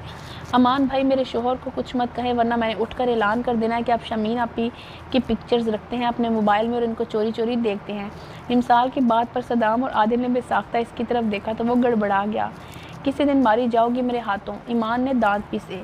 आप मेरे एसपी शोहर के सामने धमकी दे रहे हैं? भाड़ में जाओ तुम दोनों। अमान ने रुख मोड़ा। हा वेल डन वाइफी। आदिल ने हंसते हुए कहा। तुम दोनों का मसला क्या है? तीसरा दिन है, मुसलसल आके कहना पड़ता है सीधे होकर बैठो, खामोश होकर बैठो। कौन सी ऐसी बातें हैं जो ख़त्म होने का नाम नहीं ले रही? चलो थोड़ा दूर होकर बैठो। चलो शाबाश। रमल आकर इन पर बरसी। क्या हो रहा है? आराम से नहीं बैठ सकते? स्टेज पर बैठे हो, कुछ इस बात का ख्याल कर लो। कब से इन दोनों को नोट करता ज़रियाब इनके पास आया। लो जी इनकी कमी थी। इमसाल आदिल के कान में घुसी तो वो मुस्कुराया। मैंने शायद तुमसे कुछ कहा है इमसाल। अपनी बात को बेअसर देखकर ज़रियाब ने सर पीटा। क्या हुआ, सब खैरियत है? इमसाल तुम ठीक हो ना? इन सबको स्टेज पर यूँ इकट्ठा देख शहरयार इनके पास आया। अभी तक तो खैरियत है, मगर जिस तरह ये मियाँ बीवी तकरीब में मौजूद लोगों पर तबसरे कर रहे हैं ना, अगर किसी के कान में पड़ गई ना इनकी बातें तो लोगों ने इनके दूल्हा दुल्हन होने के लिहाज किए बगैर जूते लगाने हैं। सदाम ने कहा। अमान ने तो इसके बाद बोलने का रिस्क ही नहीं लिया। इस आफत का क्या भरोसा, सबके सामने ही शुरू हो जाती। अच्छा तुम मेहमानों को देख लो, मैं इनके पास बैठ जाता हूँ। शहरयार ने हंसते हुए इसके सर पर चित लगाई। इनके वलीमे में बाजिल और जरवा, अदीद और सिदरा, सदाम और सोफिया, फरहाद, रमीन का निकाह कर दिया गया था। रमीन ने निकाह से पहले हाजरा शाह से कहा था कि वो अभी रुखसती नहीं करवाएगी, जरवा की तरह इसकी स्टडी ख़त्म होने के बाद रुखसती रखें, जिस पर इन्होंने डांटा कि ये बड़ों के फ़ैसले हैं। तो रमीन ने साफ कहा कि जब इमसाल की हर बात मानी जाती है तो इसकी क्यों नहीं। मजबूरन इन्हें खामोश होना पड़ा। इन पाँचों की मेहंदी की तकरीब अरूज पर थी। तकरीब शुरू होने से पहले जमाल शाह ने अमान और रमल को इनके हिस्से की प्रॉपर्टी के कागजात दे दिए थे और साथ में अपनी कोताहियों की एक बार फिर माफ़ी मांगी थी। अदीद भी इमसाल की फरमाइश पर गाँव में ही एक छोटा सा घर बनवा लिया था। हालांकि सारिया बेगम ने कहा कि लोग गांव से घर शिफ्ट होते हैं, तुम शहर से गांव आ रहे हो, मगर अदीद ने यह कहकर इन्हें मना लिया कि मैं तो अक्सर यहाँ होता हूँ तो मामा शहर में अकेली होती हैं और मामा भी मुझे कई बार गांव शिफ्ट होने का कह चुकी हैं, जिस पर वो खामोश हो गई। इमसाल ने अपने 2 दिन नई दुल्हन होने के टाइटल को एक साइड पर रखते हुए बाजिल के साथ मिलकर जो धमाल डाली तो सब ने कानों को हाथ लगाया। इसके साथ ही आदिल, फरहाद, रमीन और ज़रवा को भी घसीट लिया। इन सब ने मिलकर खूब रौनक लगाई। इन सब से आंखें बचाकर बाजिल ने इमसाल को इशारा किया और अपटन बाउल में लेकर इसमें पानी मिलाकर अच्छा खासा पतला करके थक हार कर बैठे फरहाद और रमीन और ज़रवा के सर पर उंडेला जो इनके सर से लेकर पाँव तक बहा। ये चीटिंग है, तुमने आदिल लाला को छोड़ दिया। इन तीनों ने सदाए एहतजाज बुलंद की। तुम लोगों को नज़र नहीं आ रहा इनका सफ़ेद सूट ख़राब हो जाएगा, उपटन से ख़राब हो जाएगा। वह बड़ा ख्याल है इसके कपड़ों का और हमारा क्या। फरहाद ने दांत पीसे तो इमसाल कंधे उचकाती दरियाब लोगों के पास पहुंची। या अल्लाह खैर, जल तू जलाल तू आई बला को टाल तू। सदाम ने ऊंची आवाज़ में विर्द करना शुरू कर दिया। चले भाई निकाले 2 लाख। इमसाल ने हथेली आगे की। किस खुशी में? ईमान ने हैरानगी से पूछा। आपकी मेहंदी की खुशी में, और वैसे भी मेहंदी पर लड़कियां दुल्हन से नेग लेती हैं, है ना रमल आपी? नहीं, मेहंदी पर नहीं लेती और ना ही कोई ऐसी रस्म है। रमल ने मुस्कुराहट दबाते हुए नफ़ी में सर हिलाया। तो ठीक है, अब से हुआ करेगी। आज से मैं यानी इमसाल रासिम शाह ने इमसाल आदिल शाह। रमीन ने लुकमा दिया। हाँ, इमसाल आदिल शाह आज से ये रस्म कायम करती है कि मेहंदी पर भी नेग लिया जाएगा। नहीं भाई, हम नहीं देंगे। चलो थोड़े मांगती तो दे देते। ये 2 लाख फ़ी बंदा, मतलब तुम्हारा तो फिर 10 लाख बनता है। दरियाब ने हिसाब लगाया। 10 लाख क्यों, बस 6 लाख ही बनेंगे और हम 3 हैं, 2-2 लाख ले आएंगे। क्यों, अपने भाइयों से नहीं लोगी? वो दूल्हे नहीं है क्या? अमान ने इसे घूरा। नहीं भाई, वो मेरे भाई हैं, इनसे क्यों लूँगी? और अगर आप चाहते हैं कि मेहंदी बखैरी आफत से गुजर जाए तो शराफत से पैसे दे दें, वरना मुझे सिर्फ 2 मिनट लगेंगे ये सारा सेटअप उल्ट पुल्ट करते। इमसाल ने धमकी दी। तुमने जो करना है कर लो, हम नहीं दे रहे। तुम तो खामोश ही रहो। जो तुमने दावत में मेरे साथ किया था ना, इसे भूली नहीं हूँ मैं। ऐसा ना हो कि यहीं जूती उतार लो। इमसाल ने धमकी पर वो ऐसा हो गया जैसे वहाँ है ही नहीं। देखो अभी इतने तो हमारे पास नहीं, तुम उधार कर लो। दरियाब ने इसे टालना चाहा। लो, इसमें क्या बड़ी बात है, ज़री इनकी चेक बुक्स दो। इमसाल ने ज़रवा से कहा तो इसने 3 चेक बुक इसके हाथ पर रखी। माई गॉड, मैंने सुबह से कमरा उल्ट दिया इसे ढूंढने में, हद हो गई। अमान ने सर झटका। बादिल नाख्वास्ता इन तीनों ने चेक साइन करके इसे पकड़ा। इमसाल ने साइन करदा चेक और चेक बुक्स इनसे लेकर ज़रवा को दी कि अभी बहुत जगह काम आएंगी। खुद वो वहीं नीचे बैठ गई, इनसे गप्पे हाँकने लगी। तुम अपनी बीवी को कंट्रोल नहीं कर सकते? सारिया बेगम ने इसको यूँ दंदनाते देखकर आदिल से कहा। खाला जानी, जो काम पिछले 22-23 साल में आप नहीं कर सकी तो वो 2 ही दिन में मैं क्या संभालूंगा? आदिल ने मुस्कुराते हुए कहा। बाजी नहीं करो, इंसान बनो। इमसाल उठो यहाँ से फ़ौरन, शहरयार ने कहा। तो इमसाल के उठने पर से पहले ही ज़रवा और रमीन ने इसे पकड़कर बाजिल और फरहाद ने उपटन का थाल इस पर उड़ दिया। बाजी कमीने, ये क्या किया तुमने? मैंने तुम पर तो नहीं फेंकी थी। इमसाल वहीं बैठी बैठी चीखी थी। शहरयार उठकर टिशू से इसका मुंह साफ करने लगा। दरियाब आना, ज़रा तुम्हारी हेल्प चाहिए। आदिल ने दरियाब को इशारा किया तो वो उठकर बाजिल के पीछे जा खड़ा हुआ। आदिल मेहंदी का थाल उठाकर बाजिल के चेहरे पर मलने लगा। दरियाब ने इसे बाजुओं से पकड़ रखा था। भाई क्या कर रहे हैं? मेहंदी उतरेगी नहीं, छोड़े ना, मुझे कल शादी अटेंड करनी है। बाजिल ने खुद को चढ़वाना चाहा मगर दरियाब ने इसे मजबूती से पकड़ रखा था, इसलिए सिवाय फड़फड़ाने के कुछ ना कर सका। इमसाल की नज़र पास खड़े फरहाद पर पड़ी जो बाजिल की हालत पर हंस रहा था। इसे याद आया कि बाजिल के साथ फरहाद भी शामिल था। इसने अपनी हील उतारी और फरहाद की तरफ फेंकी जो सीधी इसकी कमर में लगी। इसके मुंह से बेसाख्ता चीख बुलंद हुई। मुड़ा तो इमसाल कमर पर हाथ रख के इसे घूर रही थी। इमसाल झुककर दूसरा जूता उतारने लगी तो फरहाद को स्टेज से उतरकर गायब होने में 2 सेकंड लगे। तकरीब में शामिल मेहमान ऐसी अनोखी मेहंदी पहली बार देख रहे थे। बेशक वो इस तकरीब को बरसों याद रखने वाले थे। हाय दुल्हनों, कैसी हो, क्या हो रहा है? इमसाल आयशा के रूम में दाखिल हुई। सानिया, शमीन, रमीन और ज़रवा भी इसके कमरे में जमा थी। कुछ नहीं, बस ऐसे ही, सानिया ने कहा। आयशा उठकर इमसाल के गले लगी। क्या हुआ आपी, आप ठीक है ना? इमसाल ने फिक्रमंदी से पूछा मगर वो खामोशी से खड़ी रही। आपी क्या हुआ? रुखसती कल है, आप अभी से गले लग रहे हैं। थैंक यू हमें इतनी खुशियाँ देने के लिए, हमारे चेहरे पर हंसी लाने के लिए। थैंक यू हमारे लिए इतना सब कुछ करने के लिए। हवेली में रौनक लाने की वजह तुम हो। थैंक यू सो मच हमारी ज़िंदगी में आने के लिए। बस एक गिला रहेगा, काश तुम पहले हमें मिली होती। ज़िंदगी के 20 साल हमने बेरौनक गुजारे हैं, आयशा ने भीगी आवाज़ में कहा। बाकी सब ने उठकर इनके दाएं बाएं लगकर खड़ी हुई। अच्छा अब पीछे तो हटे, मुझे मारना है क्या? मेरा तो कुछ नहीं जाएगा, तुम्हारा भाई ही 2 दिन बाद बेवा हो जाएगा। इमसाल ने शरारत से कहा तो वो पीछे हटी। अल्लाह ना करे तुम्हें कुछ हो, हमने तो फिर भी गुजारा कर लेना है, मगर हमारे लाला का क्या होगा? आयशा ने हंसते हुए इसका गाल खींचा। रुखसते के बाद इमसाल और रमल ने लड़कियों को कमरे में बिठा दिया। इमसाल ने दरियाब, अमान और सदाम के कमरों को लॉक कर दिया। सदाम से पैसे लेकर वो तीनों दरियाब और अमान के कमरों के बाहर खड़ी थी। चूँकि इन दोनों को कमरों के साथ साथ इसलिए इन्हें इकट्ठे ही निपटाने का सोचा। हाँ भाई, अब क्या मसला है, क्या चाहिए? अमान ने इन्हें घूरा। सुबह से दूध पिलाई और पता नहीं किस किस रस्म के नाम से इन्हें लूट चुकी थी वो तीनों।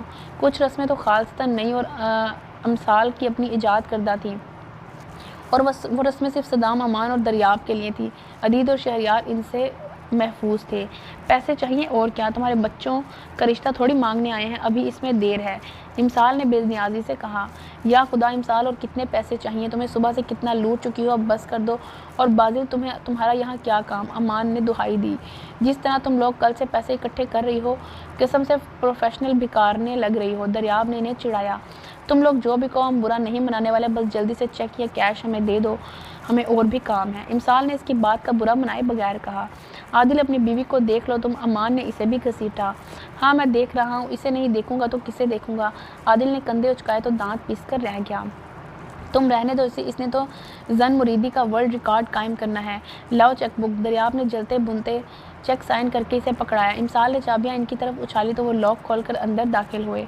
तुम कहाँ जा रही हो? आदिल ने इसे नीचे जाते देखा तो इसका हाथ पकड़कर रोका। नीचे जा रही हूँ, मम्मा ने कहा है कि मेहमानों को देख लूँ। रहने दो, घर में इतने सारे लोग हैं और मुलाजमे भी मौजूद हैं, वो देख लेंगी। तुम चलो, कमरे में सारा दिन उछल कूद करके थक गई होगी। वो कंधे उचकाती इसके पीछे चल पड़ी। यार प्लीज़ समझने की कोशिश करो, मुझे 15 दिन की छुट्टी मिली है, जिसमें से 8 दिन तो गुजर गए हैं, बाकी 8 दिन इनमें तुम जहाँ कहती हो चलते हैं।